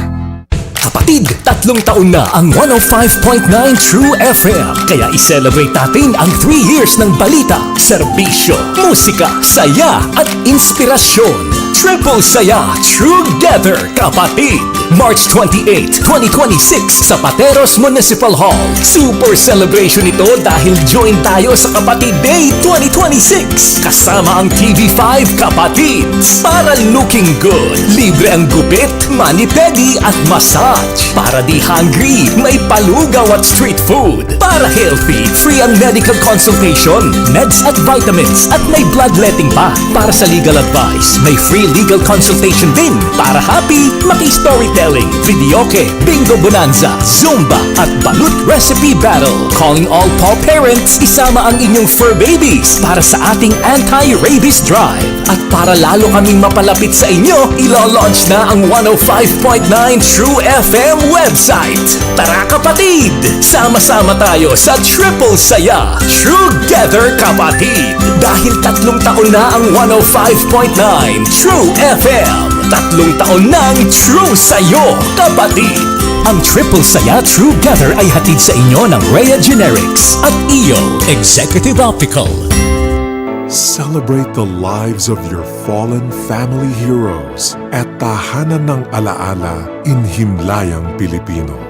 We offer premium memorial service by providing 24 hours personalized customer care with flexible funeral and chapel accommodation packages. At Himlayang Pilipino, we give honor to the heroes of your lives. For inquiries, you may contact us at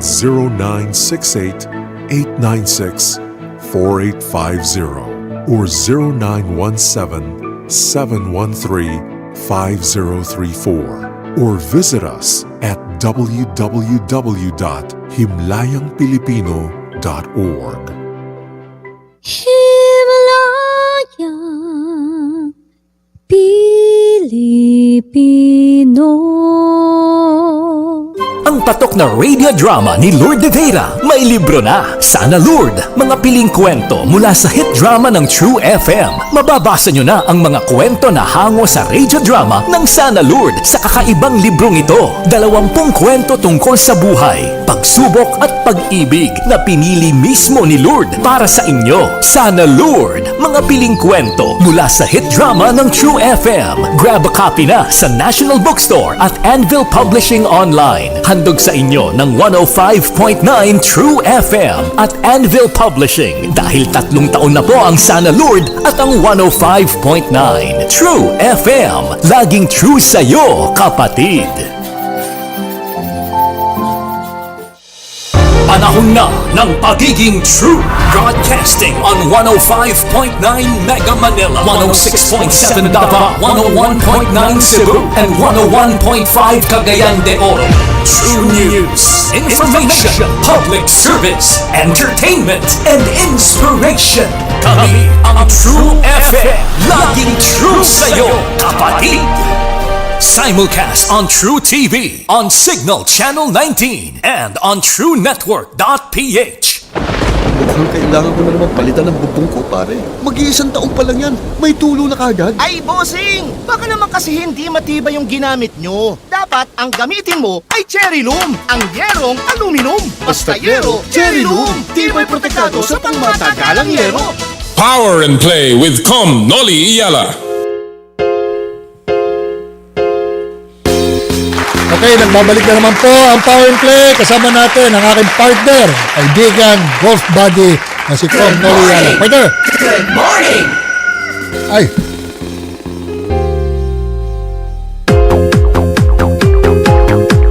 Sorry medyo hindi sanay sa ganito.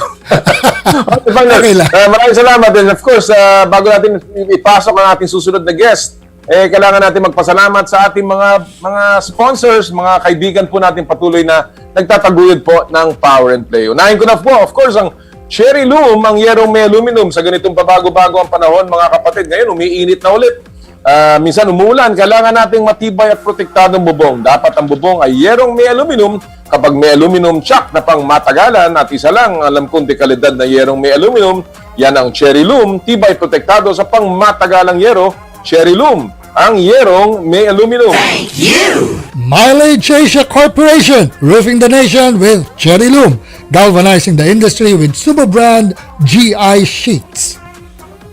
Thank you! Photon, empowering the Filipino business. Kapag komportable ang biyahe, ang sarap mag-long trip at yan ang hatid ng Photon vans tulad ng Photon Trans Van, Photon Traveler at Photon Tuano 15-seater, Photon Tuano Executive 11-seater. Turbo diesel ang makina, walang bitin sa lakas at hatak. Merong manual at automatic transmission, pang negosyo, pang barkada at pang pamilya. Merong 5-year or 150-kilometer warranty, whichever comes first. Pumunta o tumawag sa pinakamalapit na Photon dealership sa inyong lugar. Thank you! Cherry Tigo! Cherry Auto Philippines has given motorists yet another reason to switch to its 7-seater all-new Tigo REV Luxury Edition SUV. The all-new Tigo REV LE has posted a best-in-class fuel efficiency rating of 84.28 kilometers per liter gasoline equivalent following a fuel eco run conducted by the Department of Energy in 2025.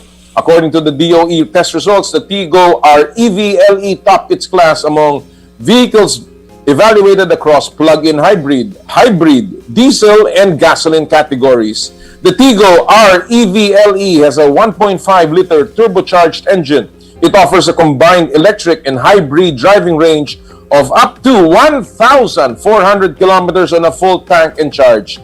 The model also comes equipped with multiple safety and driver assistance features, including advanced driver assistance systems, adaptive cruise control, and a 540-degree camera system.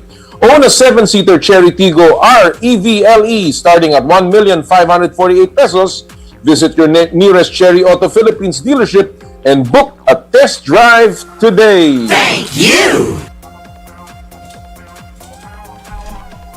Joyride ang inyong bagong kasundo. Bawat lakad, bawat biyahe, may Joyride na para sa iyo. Joyride MC Taxi para sa mabilisang solo rides. Joyride Car para sa komportable at affordable na car rides. Joyride Taxi Cab para sa convenient metered rides. At Joyride Super Taxi Airport Transfer para sa hassle-free airport trips ninyo. Always safe at affordable, mag-book na ng at magkasundo. Thank you! M2 Veggie Drink. Drink your gulay. Game on, hydrate right with M2 Veggie Drink. Packed with natural electrolytes from malunggay, okra, and ginger. It's gulay power in every sip. And yes, it's surprisingly delicious. Trusted by moms, loved by kids, perfect for school days, play days, and every day. Available at leading supermarkets, drugstores nationwide. Drink your gulay, mag M2 Veggie Drink na. Follow M2's official social media accounts for more updates, promos, and healthy tips. Thank you! N Plus Gold, ganda ng pagmamahal. May bago ang teammate tayo sa Power and Play, ang N Plus Gold Adult Nutritional Powder Drink. Para sa bawat laban, powered ka with calcium, phosphorus, vitamin D3 essential, nutrients for mobility and bone strength, at soy protein to support muscle development. N Plus Gold, tanda ng pagmamahal. Thank you! Ultima Vitamins and Minerals with Ginseng Food Supplement, Korean Panax, Ginseng Ultima. Thank you! Skin, your face and body anti-aging center with branches at Alabang Town Center and Green Hills San Juan. Skin. And Smart, live more today. Maraming salamat po sa lahat ng ating mga kaibigan na patuloy pong sumusuporta sa Power and Play. All of these 8 years natin, partner. Yep. Alright. Yeah. We are ready to go sa ating susunod na bisita. Alam nyo, sabi nga nila, it's the year of the comeback. At isa po na naghahangad na makabalik sa kanyang dating tahanan, his old home. And we'll try to get an update from him now. My good friend, a former part of the Gilas national team, and of course played elsewhere after his stint in the PBA, trying to make a comeback once more. No other than Greg Zilla, Greg Slaughter. Good morning, Greg. Good morning, Greg. Good morning, Molly. How you doing? Good morning! Thank you so much. I'm with my partner Jera in the studio, Greg. Hi, Greg. How are you doing? Hi. You know, it's good to see you. You look good. You look like you're very refreshed. Before we talk about the possibility of your PBA comeback, you've been away from the PBA 5 years, and you've played in so many other places like the B League, in the MPBL, and many other places with Zamboanga Valientes. How has your game progressed in this last 5 years, Greg, outside of the PBA? Game-wise, I would say, I know it better than ever. You were one of the first persons that brought me in on the national team, our original Smart Gilas, just over time, I've always been trying to improve myself, and with the international exposure in the B League, and we've also been in Dubai with Zamboanga, just so many things. I'm always trying to get better, improve my game while I can. Stepping away from the PBA, do you think that was good for you? Do you have any regrets about that? I wouldn't say I have any regrets. I was very happy to be able to play in Japan in the B League. It was really nice. I was able to bring my family out there. I got to play in the MPBL too, which is a nice experience for me. I really pride myself on being able to have played on all levels of Philippine basketball, from Cebu to Ateneo to the national team. So now just being able to experience more leagues like the MPBL, I have no regrets at all. Partner? Yeah, but one of the biggest questions that I want to ask is, you've been away from the PBA, and there were some, how do you say that, some ruffles or issues regarding why you went out of the PBA, and now you're coming back. Is everything okay right now? Well, I just want to make this point very clear. Stepping away from the PBA was never a decision that I made on my own. It was something I was kind of forced into. Ever since the time in COVID, I was pushed out, and even now, when I was with Northport before I went to Japan, I was pushed to be out of the PBA by management, and after that, after coming back from the B League and playing in the MPBL, I think everybody knows I've made it very clear that I wanted to come back to the PBA. But, I've been met with a lot of obstacles, and have not been allowed to come back in despite how hard I've been trying to push, and having a family that I need to support. Mm-hmm. So what are you... Yeah, partner. Well, anyway, there's a lot. What are these obstacles? Can you be more specific on this? Yeah, sure. I mean, I've been just not getting any communication. What I was told by my team with trying to get back in is, that they couldn't get in touch with the commissioner actually on approval for me to come back, which is kind of weird to me. Like, what approval do I need? What special circumstances are needed? What permission do I need to come back into the PBA? When, for my whole career, I've never done anything to warrant me to be kicked out of anything, and honestly, it's kind of becoming like a restraint of trade, I've been denied access to work despite having a family, I need to support 3 babies here, and people know that, but they've really been insistent on keeping me out. Yeah, but can you expound a little? Are you still tied? Are you still tied with your contract with your former ball club? No, I don't have any contract. If I was, then this wouldn't be an issue. I'd be able to work. I'd be happy. I'd be able to provide for my family. But as far back as the opening of this PBA conference, which was in October, even months before that, I was already trying to talk to my team, see if I can get in there, but they never give me any clarity. They said they would offer me something, and I told them to send the contract. They never sent it. And then months later, we're in a situation where they want to tell me that they need to talk to the commissioner, that they're seeking an audience from the commissioner, my eligibility to come back into the PBA. And what eligibility? That's, your guess is as good as mine. I don't know what's keeping me out of the PBA, what's stopping me from working. I'm a father of 3 now, and I'm just trying to get some work. Fortunately, I was able to play with the Zamboanga Valientes in the honorary Junie Navarro. He was able to take me in. I was able to play with them in Dubai, so I've been able to keep in shape, and everything. But as far as the PBA, I've been really banging on the door, telling them that I want something, but I've just been met with, silence and just confusion, pretty much.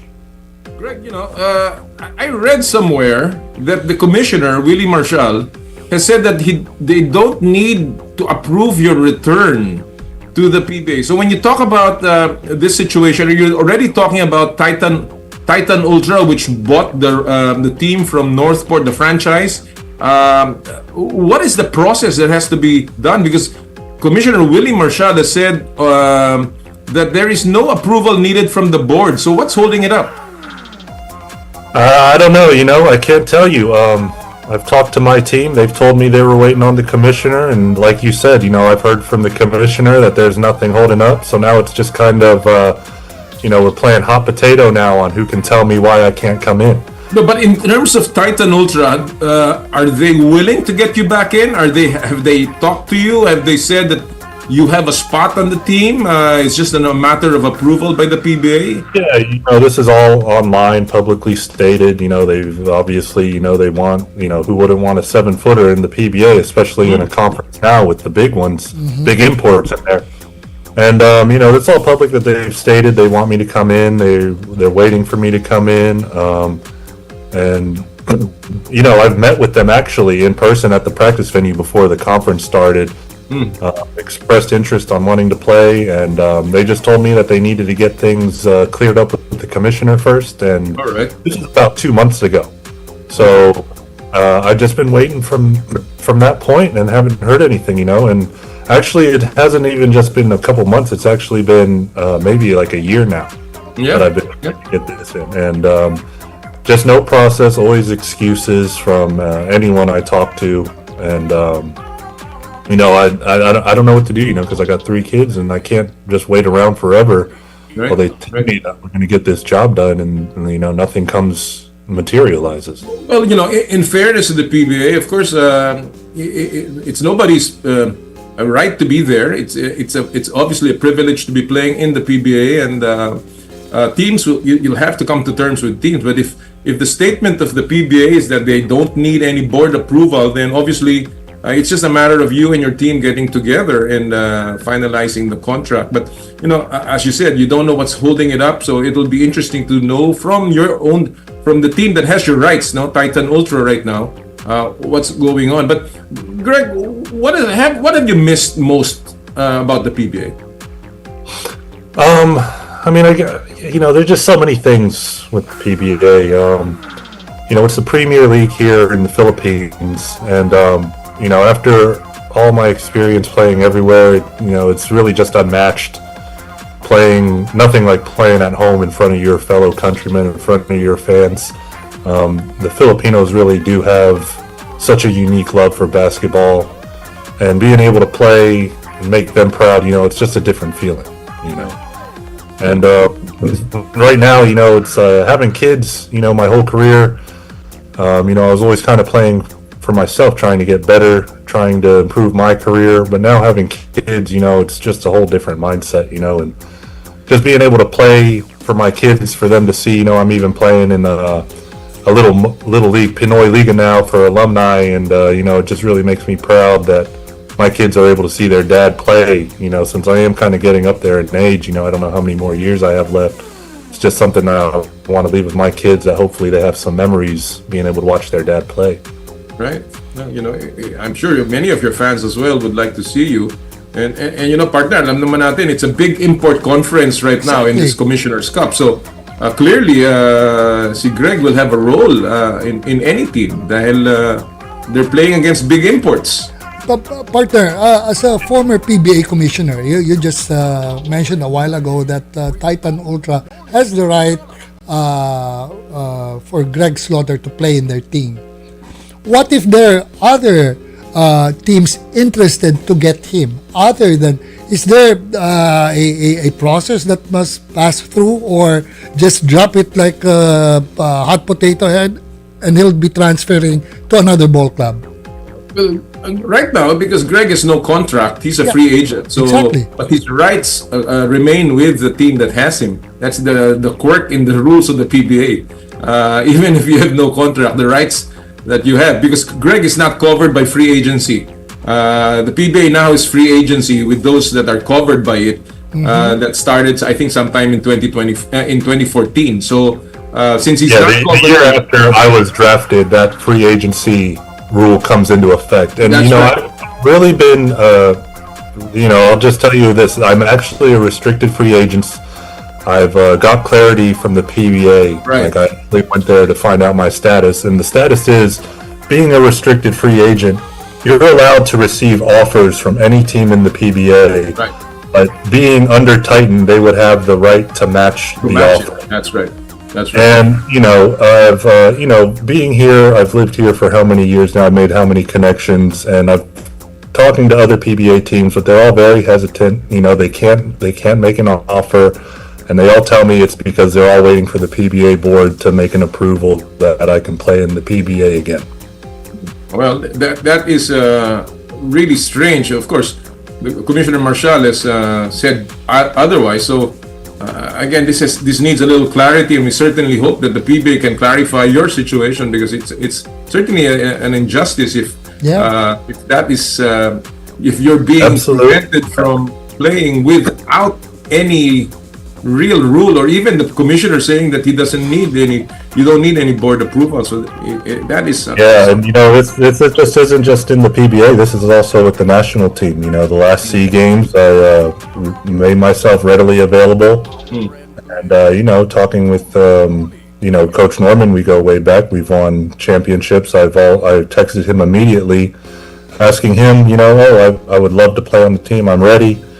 And, unfortunately, again, he wanted me on the team, but for some reason, I'm not able to get on there. I don't know whose permission we're looking for, or why there needs to be permission at this level. But just having this ability to decide who gets in and who's not, and it's not even based on basketball. I think this is pretty bad. It's not just in the PBA, but it's also extended to the national team. We can see the shadows of of many personalities circling around the commissioner's office, and that's something that I guess will always be a hindrance to the progress of any professional league. But Greg, let's just talk about your motivation here. Obviously, you've talked about your children and how important they are to you, and how you're really trying to just make a living for all of them, and of course, how you want them to see you play. What is the image that you want your daughters to see when they see their dad playing, hopefully in the PBA again?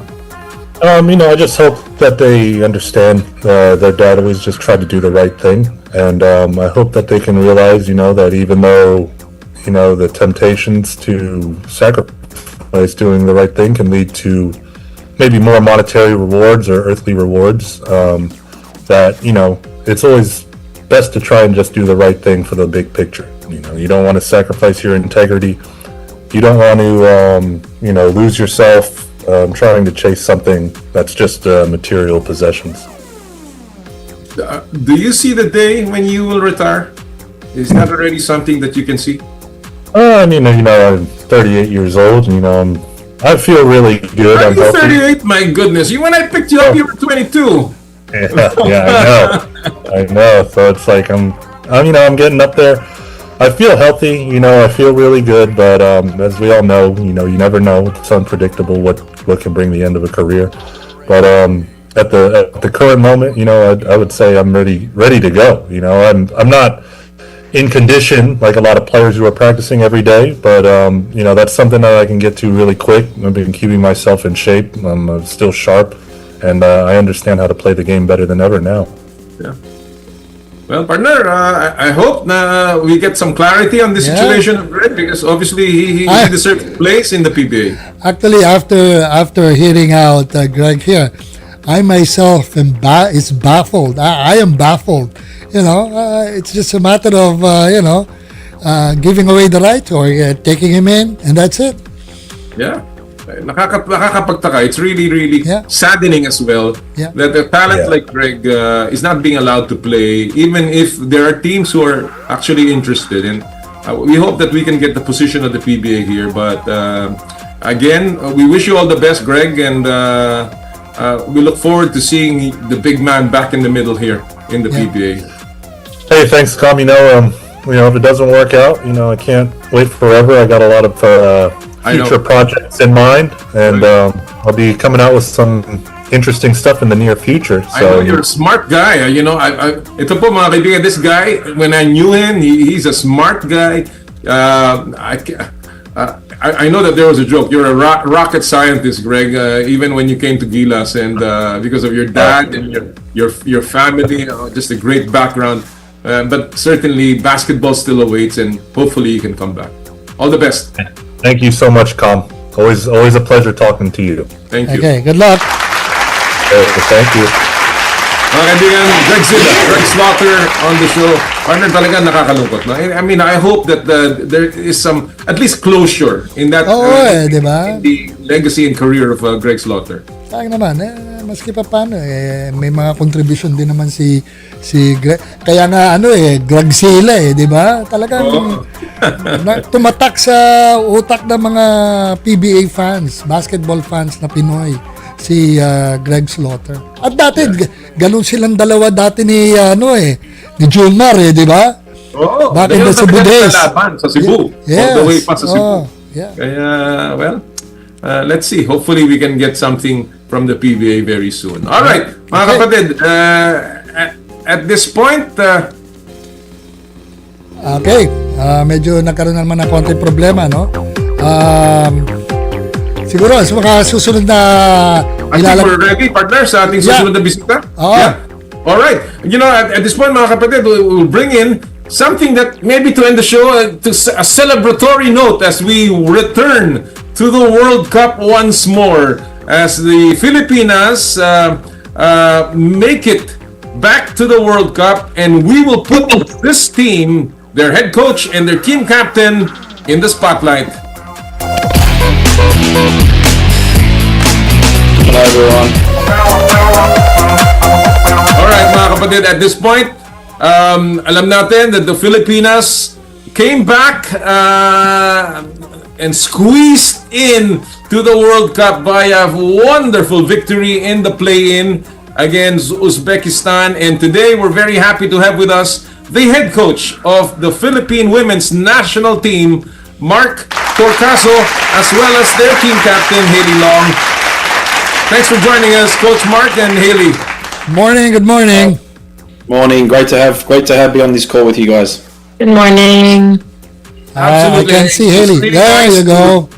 To have you on a winning note, the Filipinas back in the World Cup. So let me just start with this, Coach. What does this mean to the program of the Filipinas, and of course of football in general in the Philippines, making it back-to-back World Cup appearances?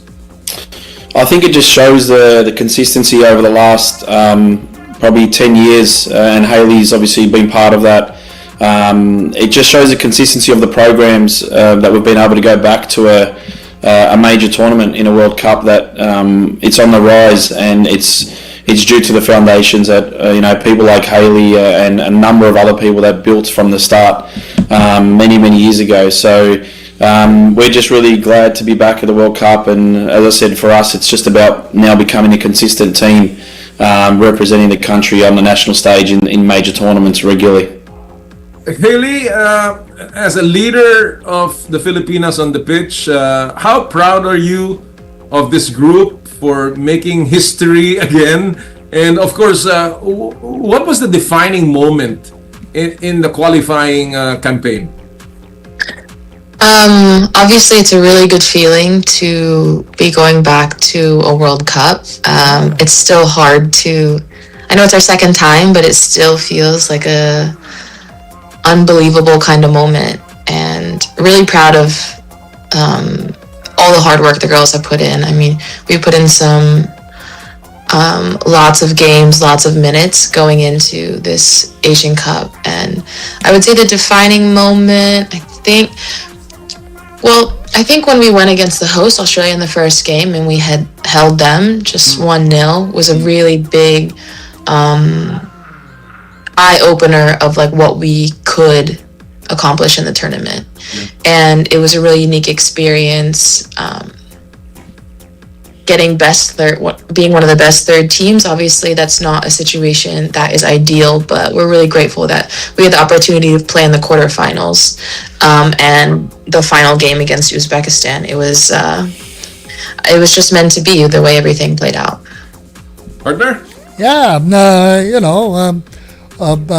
getting to the World Cup the first time, probably it was sheer luck. But for the second straight, that means something is really going good for the team.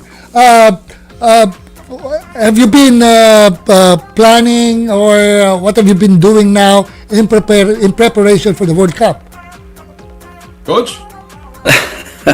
Literally letting this one still sink in because, like he said, it was a pretty extraordinary feat coming off the SEA Games and winning the gold medal at SEA Games was also a big contribution and a contributing factor to this success here. But even that gold medal still didn't sink in for a couple of weeks after. So this feeling for me as a coach, and more importantly for us as a staff and as a playing group, it hasn't hit us yet, and Hali's probably the best person to tell us when that's going to finally hit us, because she's experienced that before of when you actually feel like you're going to a World Cup. So we're just really grateful that we've got a number of players that have experienced the World Cup before, and they've been able to share their stories and insight into what that's like, and we're just grateful that those girls have been able to bring that opportunity now to a number of players and staff that didn't feel that 4 years ago. So yeah, we're really looking forward to the opportunity, but we need this one to sink in first, and then we'll start planning in the next couple of days of what the preparation looks like. Was there ever any doubt when you were playing in this qualifier, Coach? You had a roller coaster ride. It was a strong showing against the host, but then came a loss, of course, and then a victory against Iran.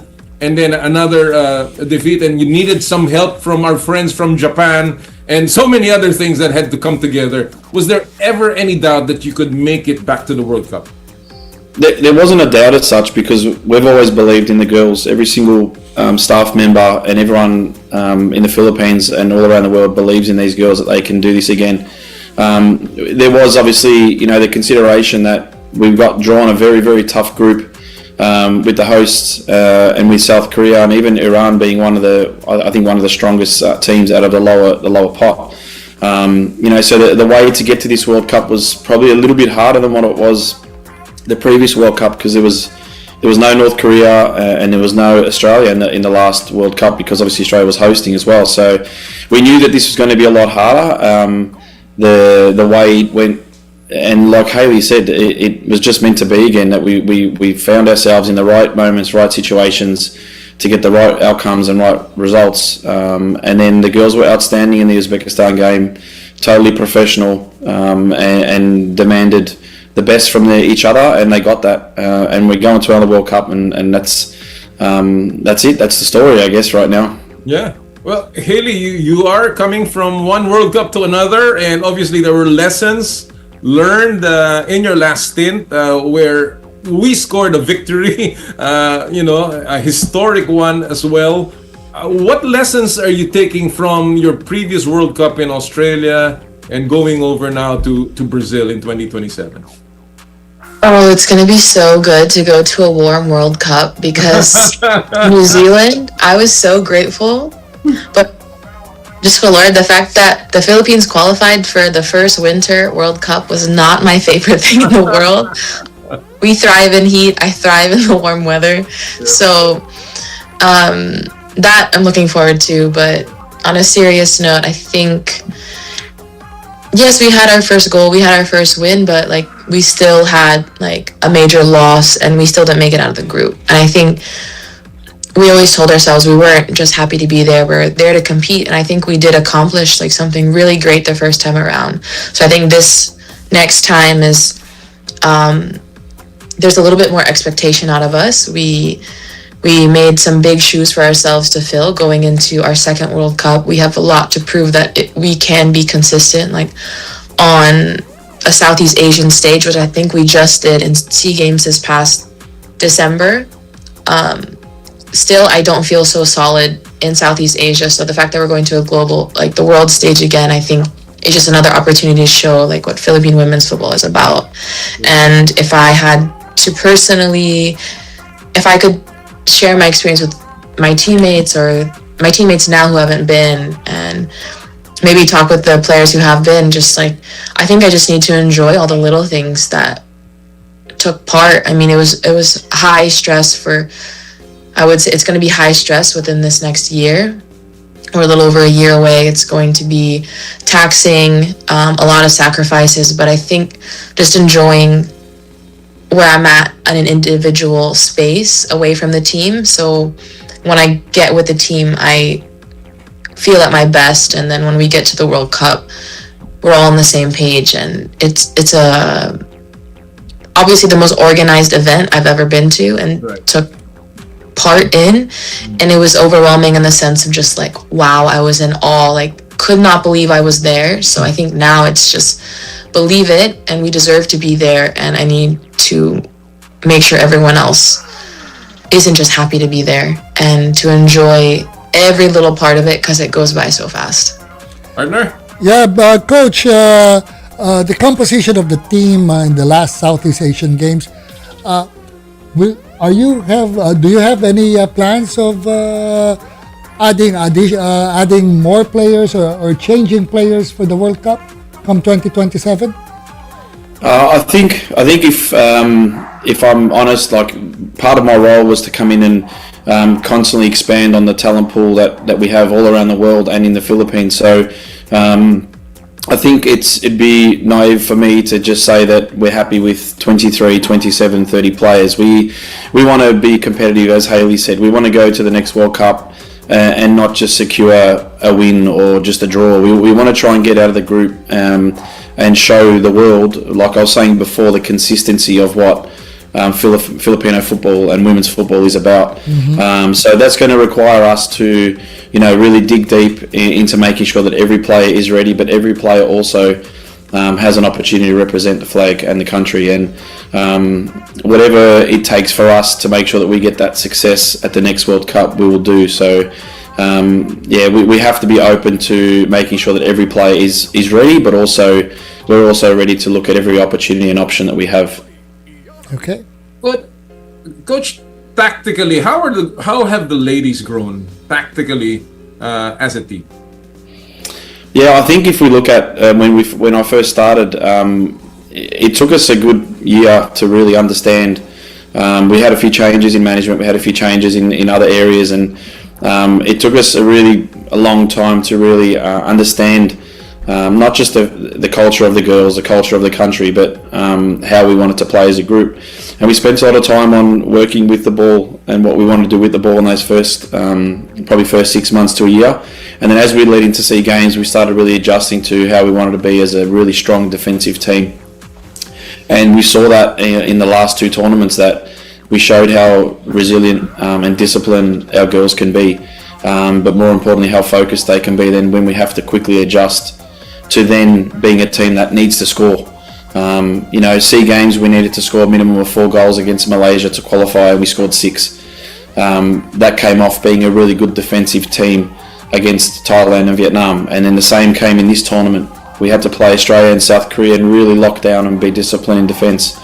And they did that, and then we knew what we had to do against Iran, and then we backed up that on knowing what to do with the ball. So it's been a really good combination of both, and the girls have really adjusted. But as Hali said, it's a World Cup now, and things change, and now we have to go another step higher. Well, as a final question from me, Hali, obviously this team is evolving, new names. Jael and Jacqueline connected really well. they're even coming up with 6-7 gestures on the pitch, and how cool is it just to have an evolving pool of talent coming into the national team, and what does it mean really to you to be playing with this younger set of players right now?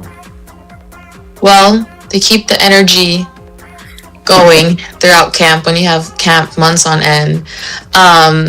Yeah, they're 6'7". They were talking about that because they're number 6 and number 7. Yeah. And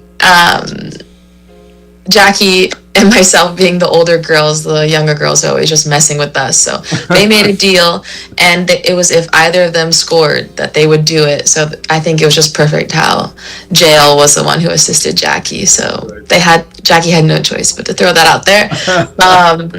No, it's really nice to see them go from our youth national. I think that's the importance of our youth national teams. It shows the continuity of the program, and I think in our country we kind of go top down instead of bottom up, and I think from grassroots to our U17s, U20s into our seniors, there's a big gap in the middle, and I think that's what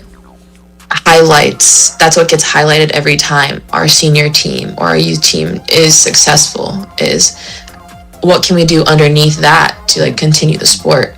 So it's girls coming in from our U17s, U20s into the senior squad. I think it's difficult for them. It's uncomfortable, but it's a big opportunity, and I think the girls we have now aren't afraid to take that opportunity, and they bring good energy into the team, and it's obviously difficult on and off the pitch to mesh and gel all the time, but I mean, that's why this isn't club and it's our national team, and at the end of the day we all represent the same thing. We all want the same goals, and it's about not the name on the back of our shirt, the number, our age. We're all doing the same thing, and the younger girls are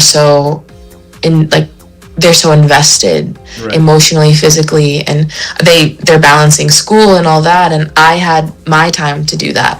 So I feel I know what that's about in a certain context. I'm just excited for them. I'm excited to watch them grow into their own journeys of what it means to be on this national team, and I hope that myself, the other girls who have been around for a while, we continue to be good examples for them, because they're the future of the sport, and it's our job to give them the experience they deserve. And I'm sure that's gonna go a long, long way, especially for 2027. Unfortunately, we've run out of time. There's so much more to talk about, but I'm sure you'll be back on the show as we follow the journey of the Filipinas moving on to Brazil. Coach Mark, thank you so much for joining us today. Team Captain Hali, we wish you all the best. We hope you continue your leadership, and we wish the Filipinas all the luck as we prepare for the World Cup in 2027. Thank you so much. Thank you so much, Coach. Thank you. Pinagmamalaki, our pride, the Filipinas, Coach Mark Torcaso and Team Captain Hali lang. Partner, this should be an interesting next year para sa atin as we prepare for Brazil, no? Yep. Ganda niyan. Alright, medyo naubusan tayo ng oras, partner. Okay. May kailangan tayong mga announce, mga winners natin. Ikaw, take it away, partner. Okay, bago tayo magtapos, ito na ang big reveals, This or That, powered by M2 Veggie Drinks. Panoorin po natin ito.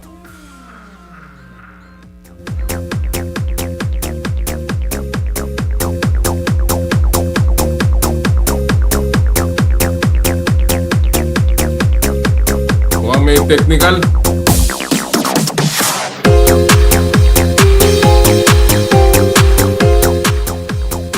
Sneakers, scoring, water, at malunggay. At ang mas maswerteng winner natin na nakakuha ng 4 na tamang sagot at nauna nag-post sa kanyang entry ay si Geraldine Hedeme Arellano Soriano. Panalo ka, Geraldine, ng gift packs mula sa M2 Veggie Drink. Ipadala lang ang inyong contact details sa Facebook Messenger ng Power and Play at hintayin ninyo ang detalye kung paano ninyo makukuha ang inyong panalo. Maraming salamat sa M2 Veggie Drink. Sa susunod nating guest athlete ay ang Gilas prospect na si Elizabeth Means sa ating na-interview dito sa Power and Play last week. Dito naman tayo ha. Nandiyan na ba yung mga winners ng ating Joyride? Joyride, yep. Ang mga nanalo natin this week, partner, ay sila Alexandra Inesperos, Michael Lumotong, Christian Malaki, Baby Materiano at John Michael Cinco. Congratulations sa inyo lahat for winning sa ating Joyride Top-Up promo. Partner, that'll do it for us this Saturday. Naku, ito sa full pack day. Yeah. I'll see you when I get back and kita-kita tayo muli next week. Maraming salamat para sa taong bahay natin, si Partner Jera. At of course, lagi natin po sinasabi tuwing Sabado, bawal ang masungit. At sa lahat po ng ating gawain at Mayoren Dei Gloriam, all for the greater glory of God. Kami po ang 1PH Teleservisyo para sa Pilipino. Susunod na po ang inay ko po. Happy sporty weekend sa inyo lahat. More power and more play. Power and play na, bago na. Pilipinas tayo na. Sa kapwa ko Pilipino, ipagmalaki ang galing na meron tayo. Ilantad ang likas nating talento at magdala ng saya sa mundo. Sa harap ng pagsubok ay di susuko. Para sa pangarap tayo'y porsigido. Magpakitang gilas na at magpapatalo. Ipagdiwang natin ang Pilipino. Yan ang Pinoy. Mula noon at hanggang ngayon, talento natin ng bida. Mula sa simpleng bakuran hanggang entablado natin ipakita. May pagsubok man ng Pinoy, pinalalakas ng saya. San man tayo sa pulo, Chumbe, Sibay, Lakay, Aniga. Sama-samang pakita ang galing natin katropa sa kapwa ko. Hey guys, very good, are you?